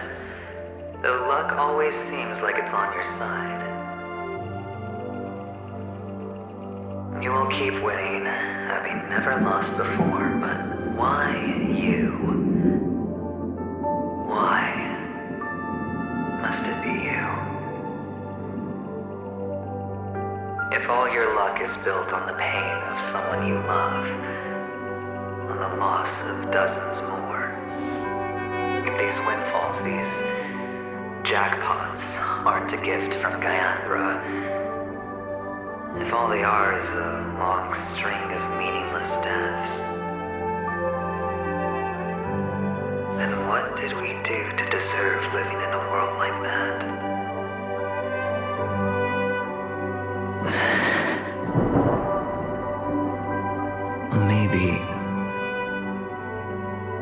Maybe when I get to where I'm going and look back, I'll know what the trip was all about.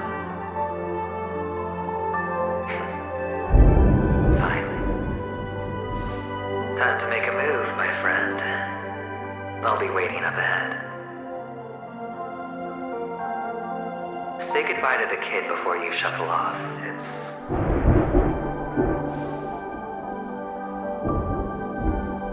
It's best to die without regrets.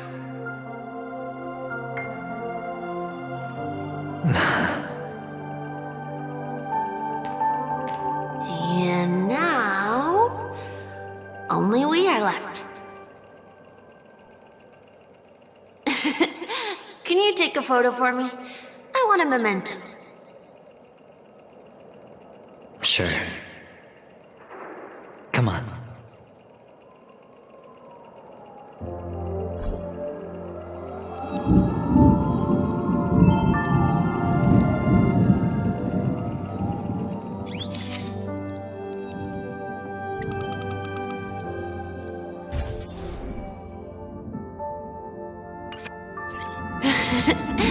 How nice. Now I can see what I look like too. Look at the lens when you're taking a photo the next time. Your expression will look more natural. Sure, I will. Then, mister, are you going back too? I can't leave yet. I still have a show to do. You're about to go on stage, aren't you? Let's go then. I'll take you to the stage. Sure. So you're an actor? No wonder your clothes are so stylish. I'm actually a merchant. But I do have a show to do. Are you the same as those men in black in the sky?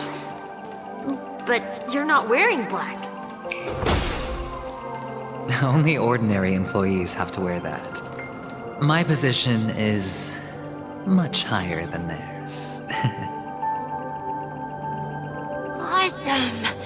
I hope I can become as good looking as you when I grow up. Of course you can.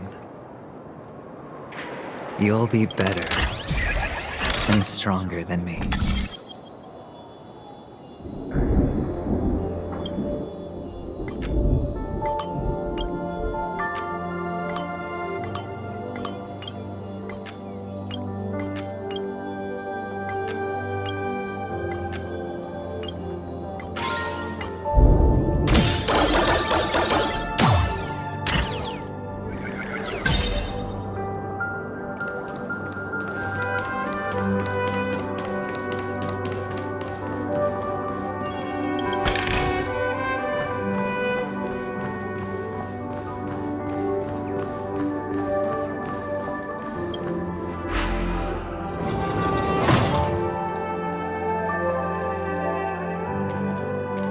Behind this curtain is the grand stage. It's almost time to go on stage. Are you ready? Good luck with your show. Thank you.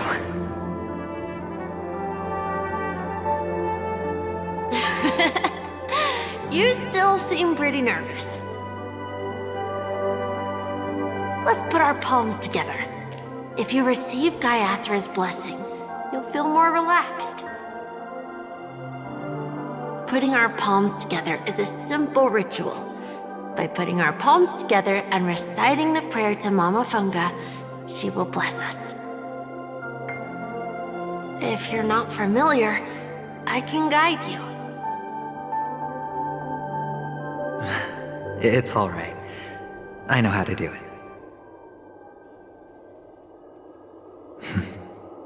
Of course I know.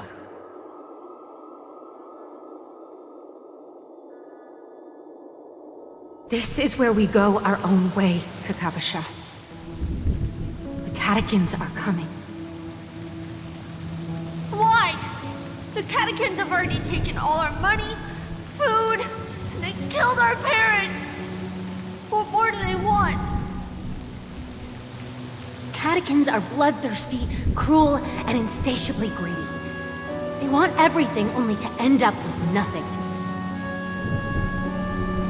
This is a trick, an act of revenge. Remember? Today is the day of the Kakava, and also your birthday. They know the Avgin will surely hold a festival today. With the aid of this rain, they will come to destroy our wagons and take everything they want. Little do the Catechins know, this time we will fight back. The men in black that descend from the skies are on our side.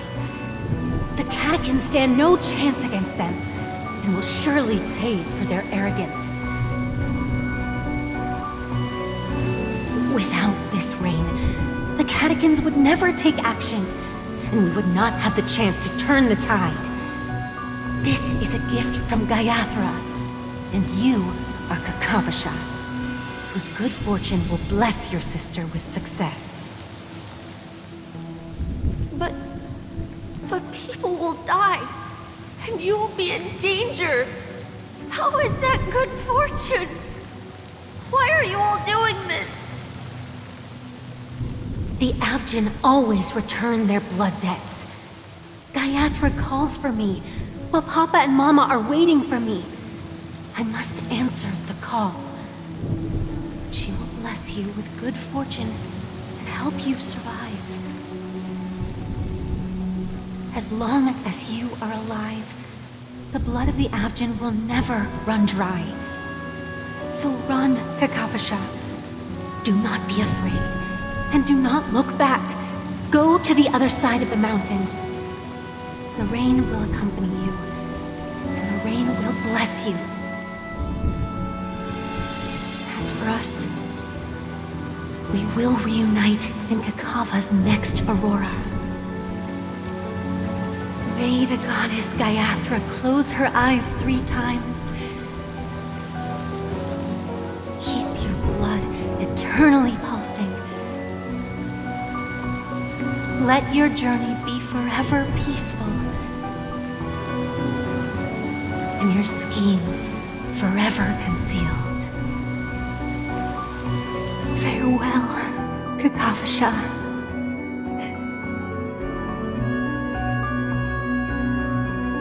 Newsflash from the Inter-Astral Peace broadcast. The IPC Marketing Development Department spokesperson confirms that a small-scale rebellion has broken out in the unclaimed region of Sigonia. The situation is now under control.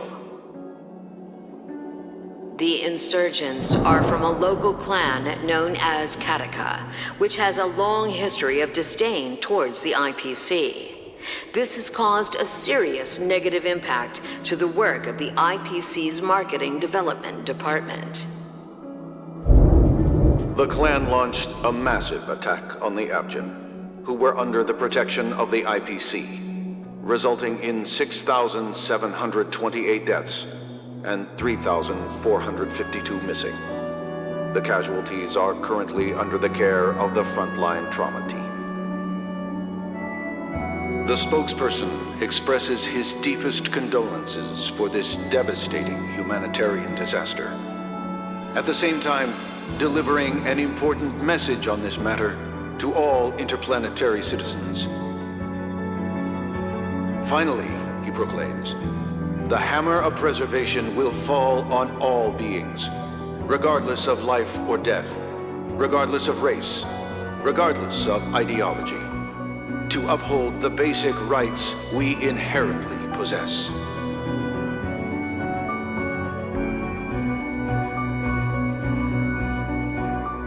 Kakavasha?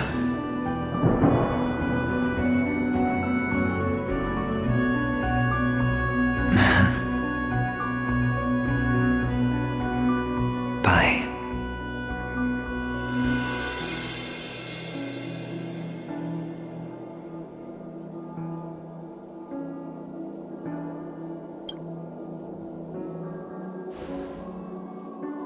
Okay.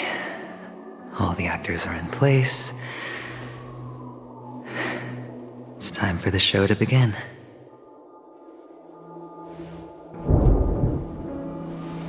This act is dedicated to you. I hope it'll be an unforgettable memory for you.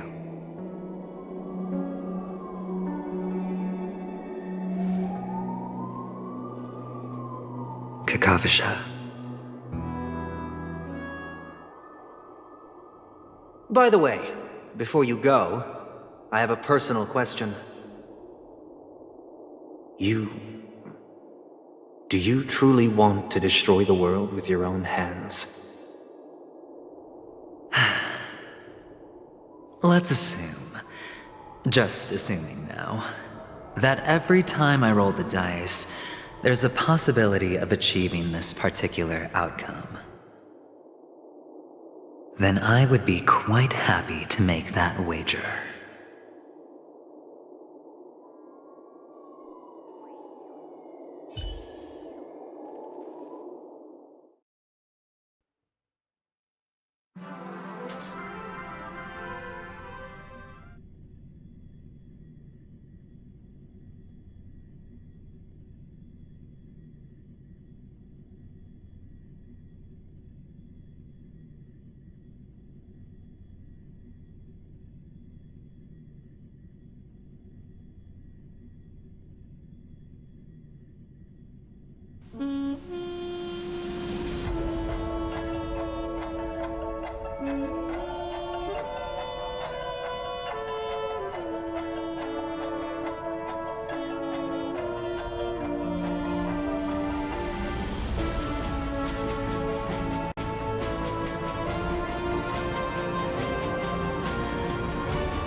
Is this Miss Acheron? Hello, I'm Himiko, the Astral Express's navigator. Hello, I'm March 7th. I'm sure she needs no introduction, as you definitely know her.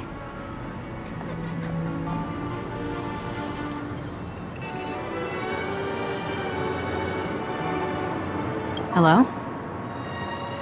None of you seem surprised by my arrival. Since Welt has decided to travel with you, it means that he trusts you. And we trust his judgment. I envy your close friendships. Miss Acheron here doesn't present a danger, and she's of no threat to the Astral Express. Aventurine's prior accusation was based on nothing more than his own subjectivity. Which is why, before we continue working together, he has a duty to explain himself. You want to create a situation where all three parties are present? There must be some deeper meaning behind Aventurine's actions. I suspect he's been aware of Penacony's secret from the beginning and has been continuously strategizing to unveil it. In that sense, the Astral Express's role in his plans would be imperative. In the worst-case scenario, he may use us to do something unexpected. Assuming things do escalate to that stage, having an extra ally is a good insurance policy. Penacony has numerous factions, and the state of affairs is significantly more intricate than that of Belobog and the Xianzhou.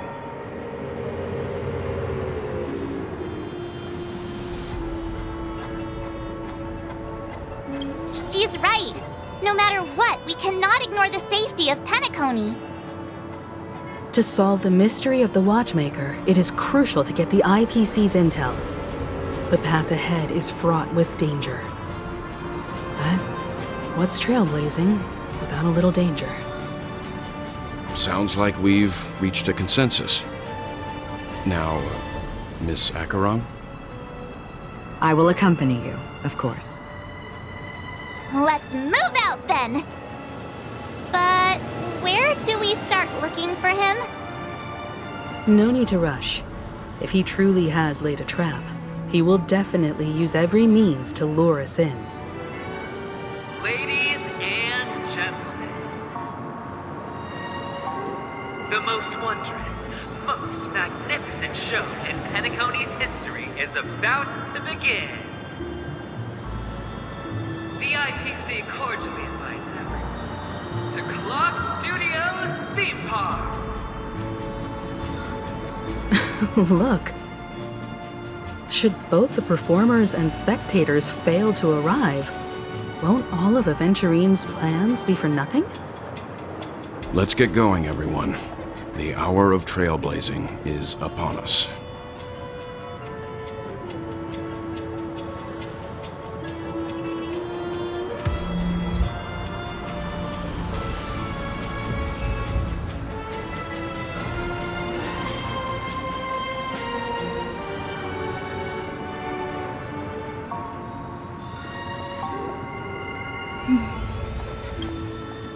I have a bad feeling that something big's gonna go down. Are you ready? Let's waste no time and head to the theme park then.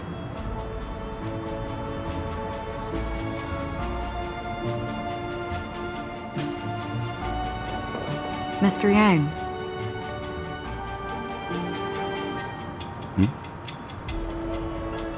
Why did you not tell your companions about my true identity? It's just like you said, an inability rather than an unwillingness. Plus, it's a long story, not something that can be summed up in a few words. But I chose to believe you, and my trust in you stems more from my own personal judgment. I also believe that if it were their choice to make, they would make the same one. Thank you. I'm grateful. To reciprocate, in the upcoming confrontation, if the odds aren't in the Astral Express's favor, I will stand with you, if my meager strength is required.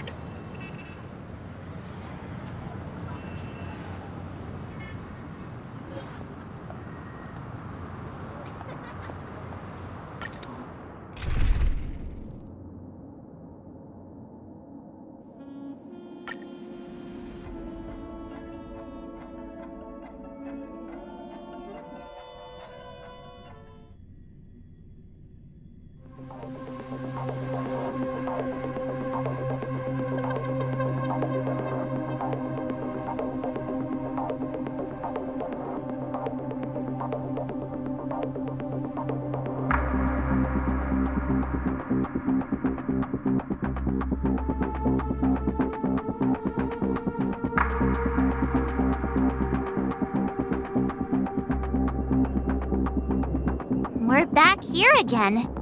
Aventurine actually chose a really conspicuous location. That guy's really taking it to a whole new level. Does he really think he's a superstar or something? Not a soul in sight. The hounds drove out the visitors, and now their whereabouts are unknown too. Everyone, pay attention. The other party has obviously come prepared.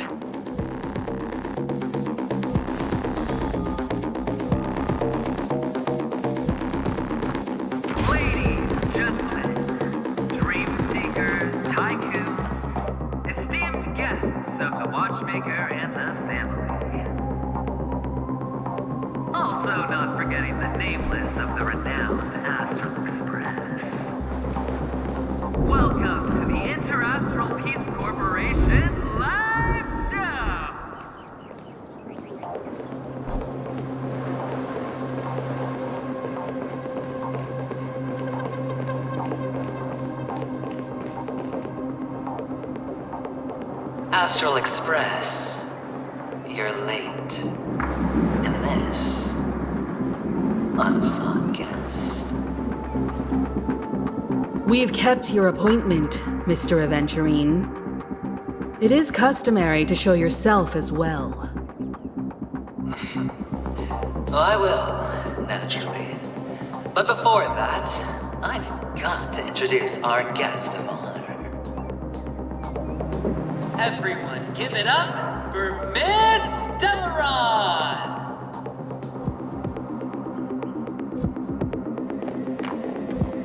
Let me remind you that in all likelihood, this stage and her identity have nothing to do with the wanted murderer.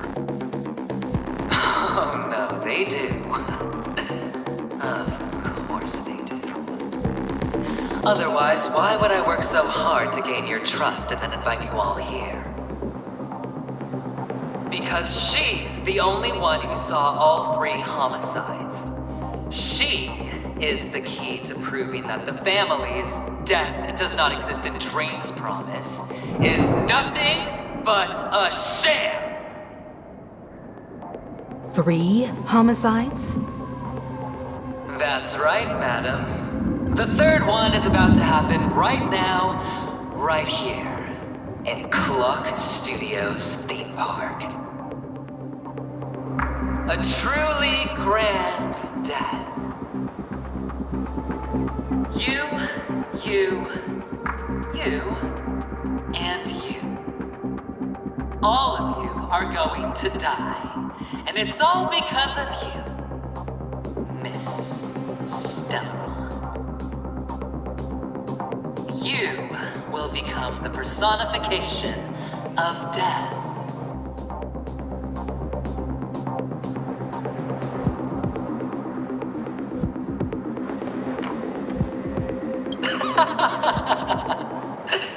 I thought my intent was crystal clear. Let me be a little clearer. I will detonate the Stellaron in you and cause a teeny, tiny accident on Penacony. BAM! The entire theme park will be reduced to a shattered dream. Then before the family can even react, I'll become the IPC fleet's navigator. Your bluff isn't fooling anyone. If you could really do that, you would have done so earlier. You wanna bet? Sure. I'll bet with you. I'm betting that it'll be a sweeping victory for me. By detonating an unprecedented explosion to prove that the vow of harmony is a complete and utter joke. You won't do it. Of course I can. It's just another gamble. I came from the wastelands of Sigonia. For just 60 red copper coins, people paid to brand me. Put me in chains. Place me in the gallows and bury me. The Golden Sands. But the sun could not kill me, and the quicksand sent me back to the embrace of the Guild and the IPC. Bear in mind, my victory wasn't just a stroke of luck. I've never been defeated. Have you ever heard the saying, sleep is the rehearsal of death? Why do the living sleep? Well, because we are not ready for the final rest. Every night is practice for the end. You and I are escaping into our dreams for fear of death at this very moment. And death will surface in our dreams. Friends, the game has commenced, and you cannot choose to decline. Nor do you have any reason or grounds to!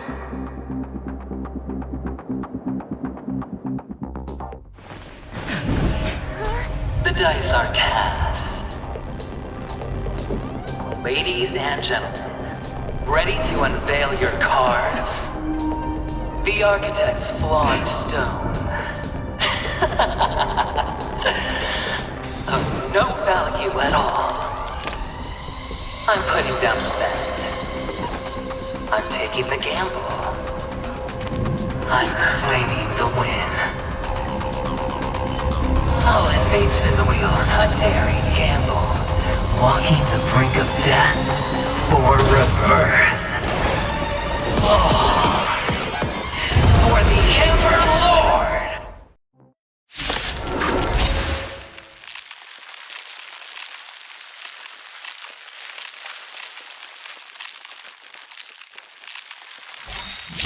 All right. Let's see who has the last laugh. Let the game begin! Existence is unity. Every petal in my hall will be swept away by the wind.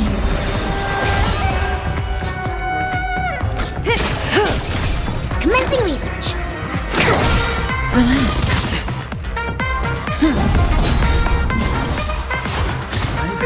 Lance ablaze! Lance forward! Lance at the ready.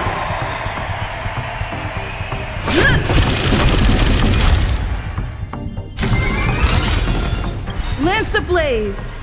Lance forward! Eternal. Say bye to breathing. Specimen sighted. Stand still. Enjoying yourself?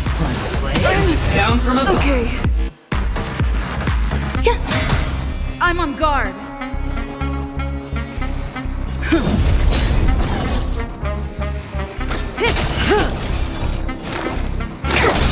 Relax. Grace and elegance. Existence is unity.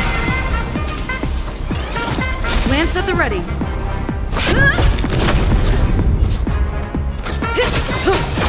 Commencing research. Stand still.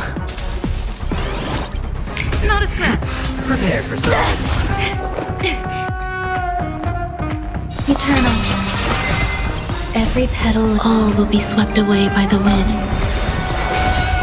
I'm on guard.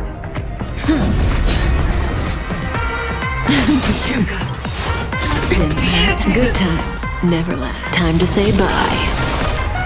Boom. All or nothing. Lance ablaze! Lance forward!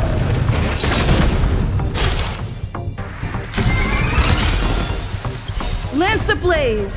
Lance forward! Specimen sighted. Relax. To travel far away. Thanks. You're too good to me. Existence is unity.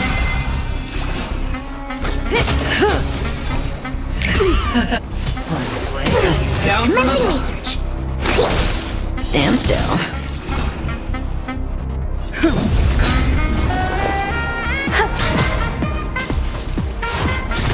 I think something bit me. Everything I Lance at the ready.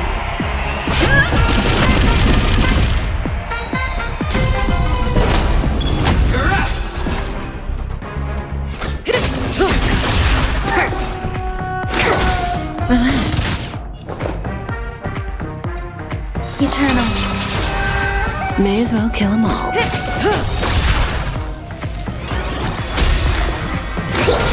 Stand still. Time to say bye. Boom.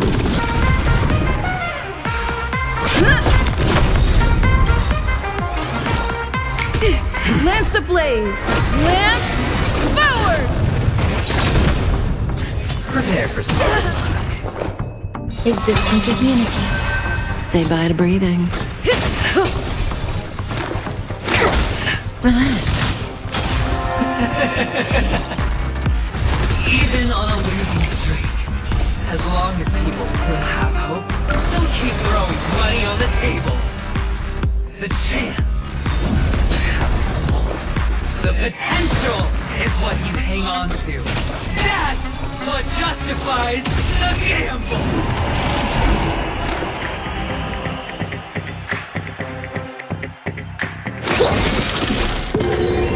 Stand still. There's more to life.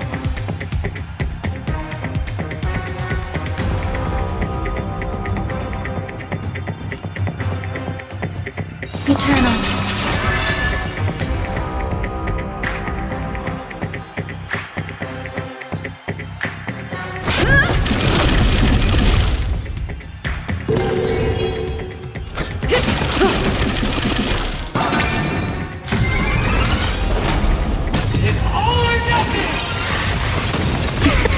Good times. Neverland. Time to say bye. Boom. Double down!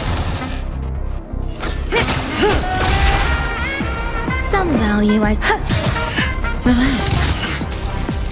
Prepare for some. Commencing research. Deep breaths. To travel far... Thanks. You're too good to me.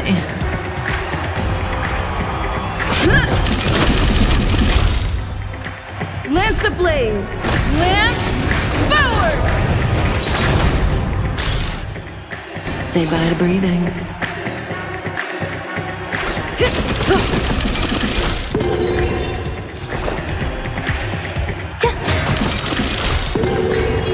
Stand still. Every petal in life's garden, all will be swept away by the wind.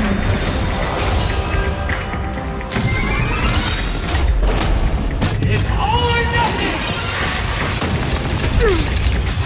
Come all hit.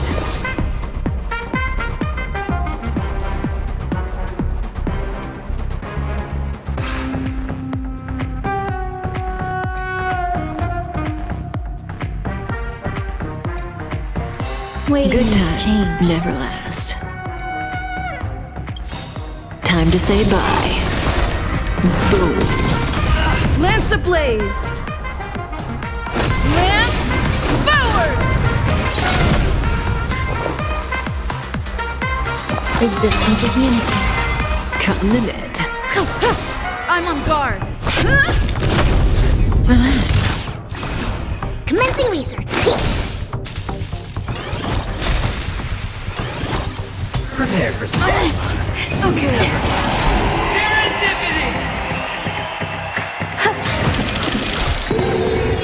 May as well kill them all. Lance at the ready.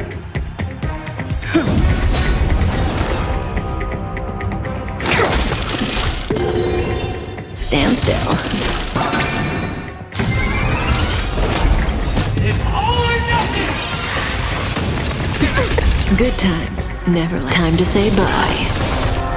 Boom. Fancy this! Some value, I suppose. Eternal. Every petal, all will be swept away by the wind. Down. Still. Four.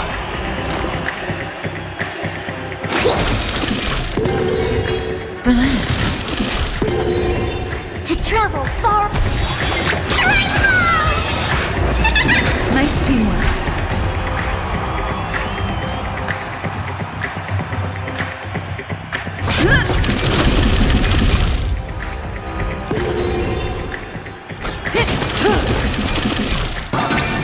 There's more to life. Stand still. It's all or nothing! Enjoying yourself? Lance ablaze! Lance forward! Good times never last. Time to say bye. Boom. Come all hit.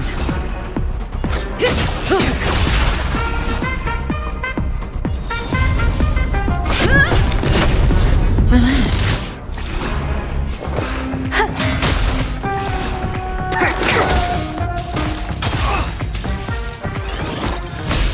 Everybody's like that.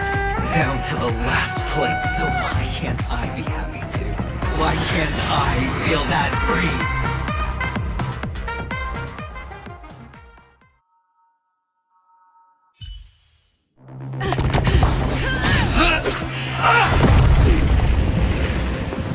Always hide your ace with a straight face. I'm starting to get a little impatient with you all.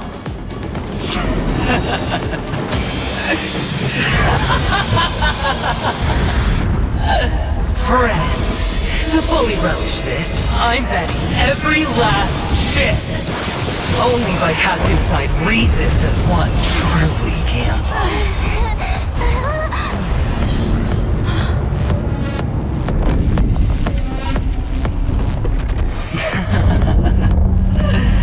Emanator, I know you'll match my wager, right? You're leaving?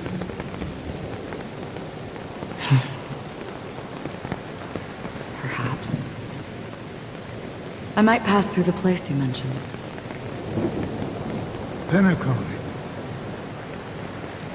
What do you hope to find within a dream? I'm not looking for anything. They aren't in a dream.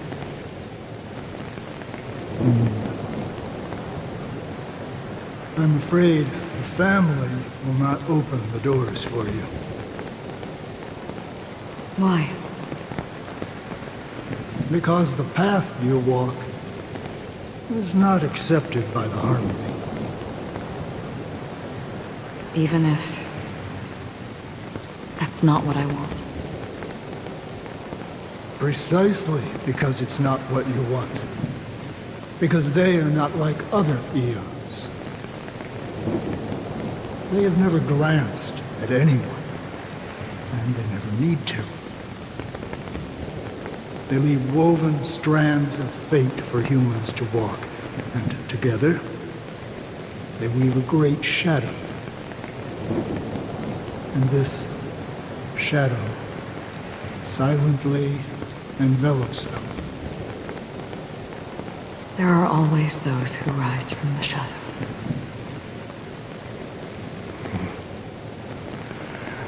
They mostly become a part of the shadow.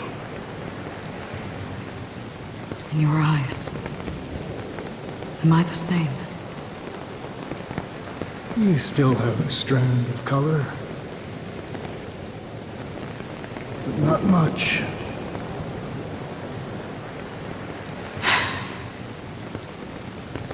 That is enough. Before they vanish completely, I will reach the Nihility's end.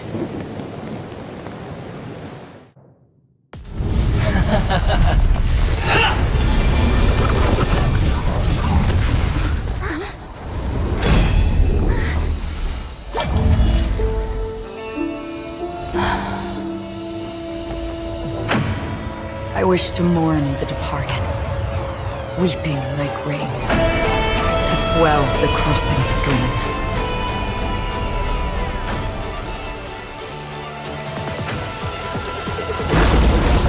As the tide arrives, leading you back home.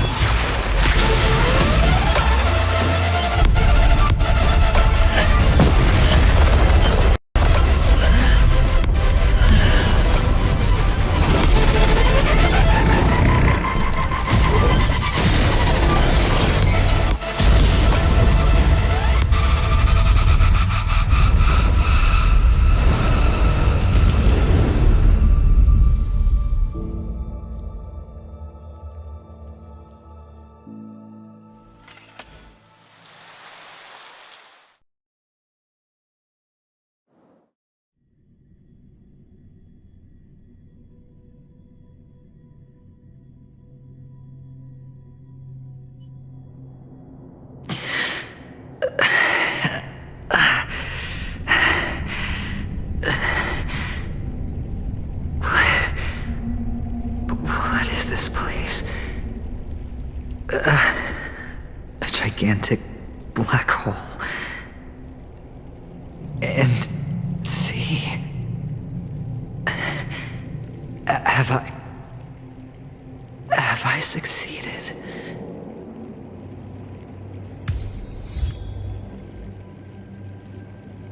Welcome to this sad world, Kakavasha.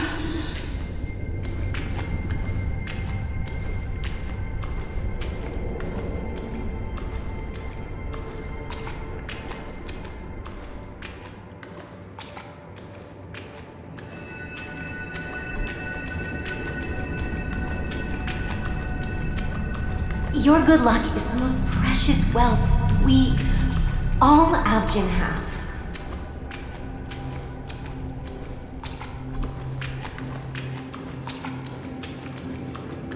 You came out alive after 2 days. It proves that you are the real deal.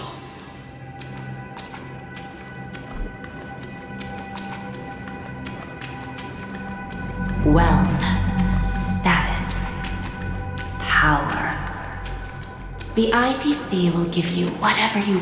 As for us, we will reunite in Kakava's next Aurora.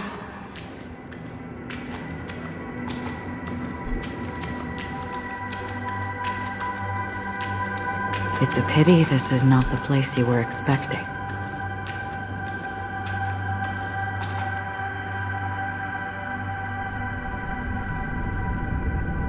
Melody. Is it? Perhaps to you, I am just an emanator who's hiding her identity. But the sleeping and shapeless never glance at anyone. They have no face, no form, and even less of a will to speak. The nihility envelops everyone equally. Only some who have gone under their shadow can go farther, tainting themselves with more nihility. That's all. That's all. My friend, you really leave me at a loss for words. So, is this my final destination? The land of the dead? This is all but a fleeting dream. One of the thousands of manifestations of IX. Under the watchful eye of nihility, we momentarily linger here before moving on to our own paths. It seems that my death has already been determined. Even if you wish for it, I can't promise you anything. Now that you've accomplished your goal, I think you can be a little more forthcoming. What do you mean? Your performance at the theme park was wonderful and grandiose. A simple yet practical technique that fooled almost everyone. No one would have ever thought that you would have gone to such lengths, even staking your life just to prove a fact that had seemingly been disproved long ago. Real death does not exist in Penacony's dreamscape. Why would I do this? Because this is the only way you can uncover a secret that is even more unspeakable than the serial murders. To use this dream death to get there. To that promised land people constantly seek in this grand gathering. Penacony. The legacy of the Watchmaker. The true land of exile. How did you find out? I never imagined that something I learned about unexpectedly would become the key to connecting everything. It's our Stellaron friend's identity, isn't it? I see you're in the know. Let's just say I'd put money on the possibility. The murder isn't nearly enough to disrupt business as usual. Even if there were 1 or 2 murders on Penacony, most people wouldn't be personally affected. And that won't create any waves. This dream of theirs isn't a boundless sea. It's a lonely island. The family used the Harmony to build a high wall and isolate them from the vast and treacherous ocean of the outside world. That barrier they built keeps death out, but it also keeps the secrets that are lost in that watery abyss from floating to the surface. In a beautiful dream, free of suffering, who would want to go fishing for those secrets? No one. Unless someone goes to the other side of the barrier and lives to tell the tale. Someone already has. I got the idea early on, chewing on that masked fool's little hint. If a mute isn't someone who cannot make a sound, then it has to be someone who cannot speak. Someone who survived the treacherous depths, but is unable to take the stage and speak the truth. Well, I'm happy to know she's safe and sound, and still on Penacony. Hint. Is that not proof? Well, proof is the one thing I don't have. The only thing that can prove these conjectures is for the family to come clean. And with the way they buttered up these outsiders, it seems pretty clear they're intent on covering their tracks. But you don't need proof to have a suspicion. And for me, suspicion is enough. I didn't need to find the memory zone meme. I just needed for someone to kill me like it killed that silver-haired girl. You don't sound very confident to me. Going out of your way to make citywide broadcasts in an attempt to involve more people. You are simply betting on the possibility of someone being able to break down the barrier. You're very lucky that fate has decided to let us cross paths. I happen to be equipped with a very sharp blade. Sharp enough to slice through the veil of dreams. I can also carve the Harmony's brand off of you. You possess great cunning, deliberately setting us up to be on opposing sides, constantly repeating the words of the Emanator in front of others, leaving me no choice but to draw my blade against you. And that's how you win. Opportunity and strategy, both are essential. And in your plans, the IPC always wins. Even if you lose the bet. To the family, the life of an ambassador is still invaluable. Well, it's a huge gamble, isn't it? But allow me to point out a mistake. The IPC's success is not guaranteed. I, unfortunately, have no contingencies for such an important matter. Detonating a Stellaron. I can't do it. The Aventurine Stone is too broken to even safeguard my escape from the stage. If, at the end of the day, you did not unsheath your blade, I would have lost the bet. It is pointless to discuss what-ifs. You have won. Your prize is an entry ticket into that deep sea.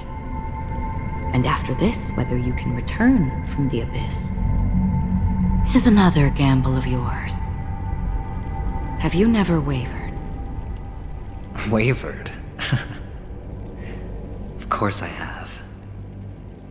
But I can only bank on my own good fortune. Because other than that, I have nothing. Wake up from this dream and go to where you should be. Your gamble is not over yet.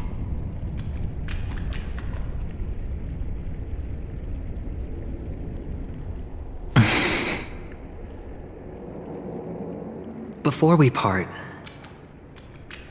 can you answer one more question? As someone who has traveled on that road, can you tell me, why are we born into this world? If it's just to die. I don't think this and never have. Nor do you. But the nihility envelops you and I.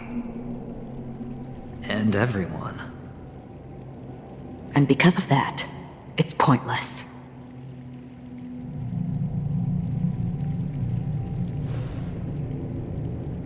But it is still there. If the dice of fate are always weighted, then that is our destiny. Why, then, do we struggle against it? My answer might not be able to resolve your confusion, because it has been with you throughout your journey and is already a part of your life. But you said, sleep is the rehearsal of death. So why does life sleep? Because we are not ready to welcome death. So you can definitely understand why we want to be prepared. Even if the ending has been predetermined, that's fine. There are countless things that humans cannot change. But before the end, there are many things that humans can do while on their journey. And because of this, the end will thus reveal a completely different meaning. Take a good look at your pocket. Your friend has already given you the answer. Good luck.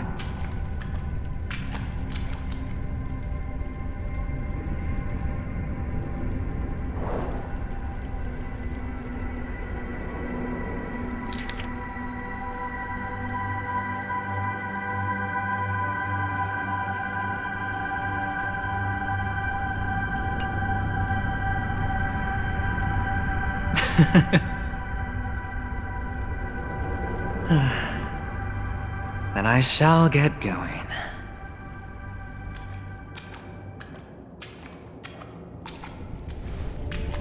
Mister? You're leaving? You ultimately chose to leave this dreamscape?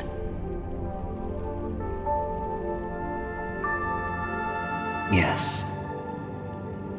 Because they are not here. My papa, mama, and big sis. Then where are they? They are in a place where everyone will go. A very, very distant place. Then are you going to? I'll get there one day. But not now. There will come a day when the sky will drizzle, and I will hear the call of Gaiathra Triclops, and know that it is time for me to go, and be reunited with my family. So, until that time comes, I should be preparing. Preparing for what? Well, preparing to face them, Kakavasha, and to make them proud.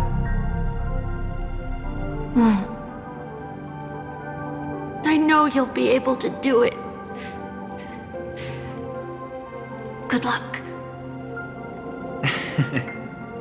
Well, of course, for I am a child who received the blessing of Gaiathra Triclops.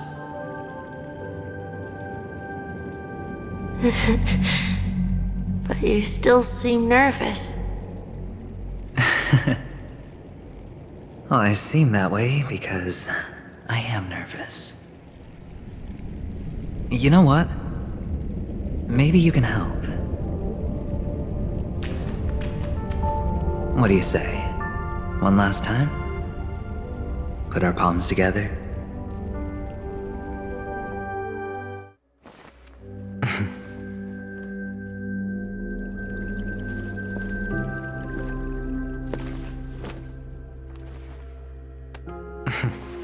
Are you going now? Yes.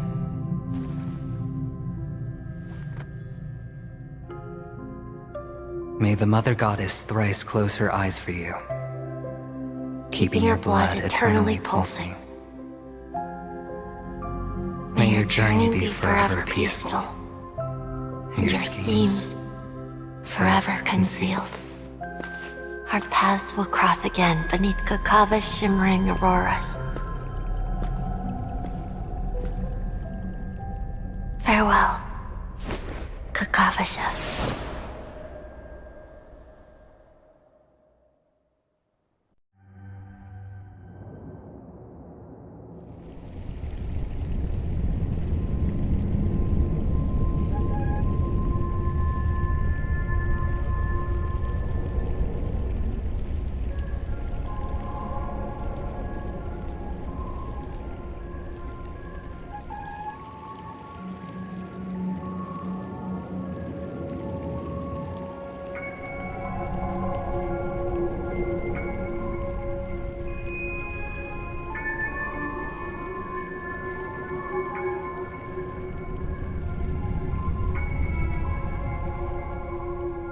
The light of the Aventurine Stone has disappeared. This only represents one outcome. He kept his promise and got what he wanted. As planned, your cornerstone has been successfully sent to the family's territory.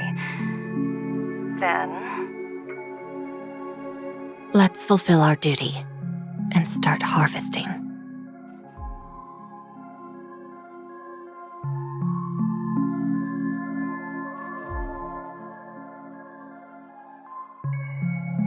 I come for an audience. I come to fill wine, and I come to claim. I bestow poison in the guise of sweet dew. Come the toil of spring and yield a fall. I patiently wait for the branches to be heavy with withered fruits. All for the Amber Lord.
You're awake. I've been waiting on you for quite a while. A crevice between dreams. You've met me before. I'm Sam, a Stellaron hunter. I originally planned on showing up earlier to reveal some truths to you. But I encountered more roadblocks than expected. 11 times I've tried, but ended in failure. Before I knew it, this world and I became too intertwined, and it became too difficult to escape the constraints of the script. Elio is right. In this land of the dreams, you and I will reap unforgettable gains. I don't know people's hearts as well as he and Kafka do, nor do I have a specialty like Silverwolf and Blade. Most of the things that I'm good at only apply to villains who need no mercy. So, there is only one method that I use. This is to show you.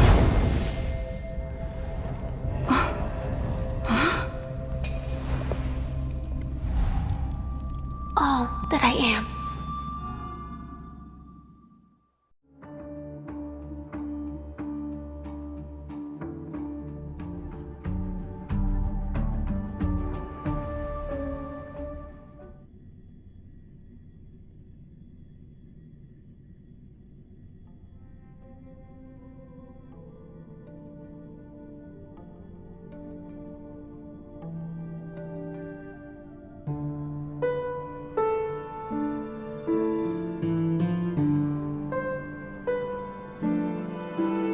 Labyrinth-like corridors and halls, traps everywhere.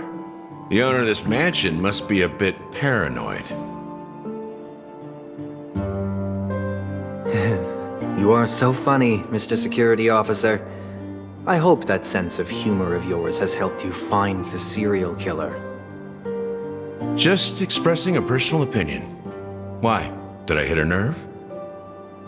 Mr. Gallagher, my patience is wearing thin. Neglecting duties will only make me more suspicious that you and the real serial killer are connected.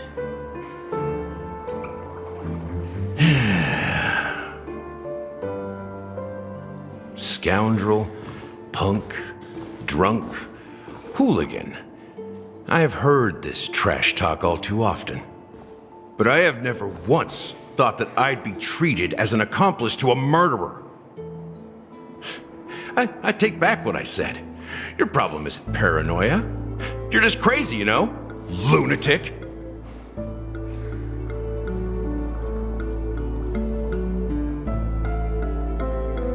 You, the family, you broke my spine and pulled out my fangs, and now you want to accuse me of murder? Ridiculous. Only idiots who've drunk too much Soul Glad will berate a stray dog in the streets. What exactly is making you say all this nonsense? You should be more concerned about the outworld visitors who are making a scene in the theme park than me. I don't need you to remind me. Once that ambassador walks through the doors of the mansion, I will know what he wants. My servants see everything. His little magic tricks may have fooled me, but no matter. I'm happy to see how it's turned out. Why do you think that I just let him go? And why do you think I emptied the theme park stage? Because my target from the beginning has always been you, Hound. The more noise he makes, the more opportunities I have to make you and your true master pay in blood. If I were really the murderer, why would you need to be so secretive? Ha! I forgot. You also have a difficult master to serve, telling you to ignore the murder case and focus solely on that Charmony festival. Isn't that right, my brother? Looks like your disguise has helped you successfully understand every facet of the family. Disguise? You must be blind to be accusing me of being a fake. Open your eyes, take a good look.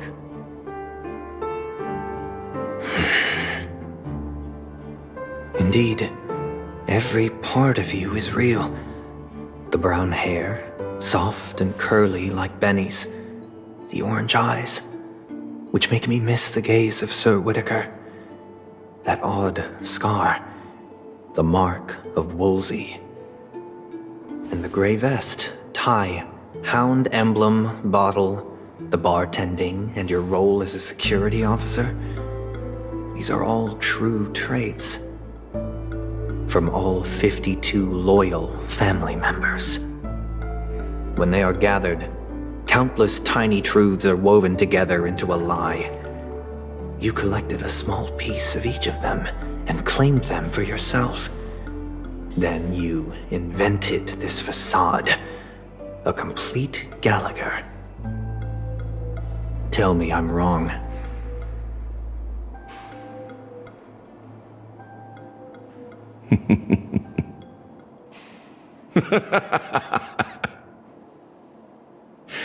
You have guts, I'll give you that. Not bad. I severely underestimated you. Admirable. But so what? Can this prove that I murdered your sister and that stowaway? This proves that you and the Memory Zone meme death are linked. And that's enough.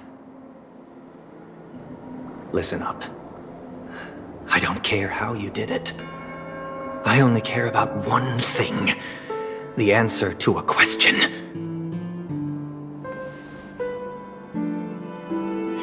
You devil.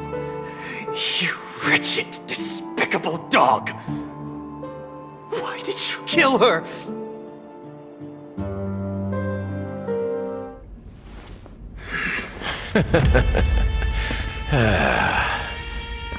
You know, in the thick of things, people are blind to the grit in their eyes. Yet they can always feel it scratch. Want the answer? I'll give it to you. The whole thing is just fate playing a cruel joke on us.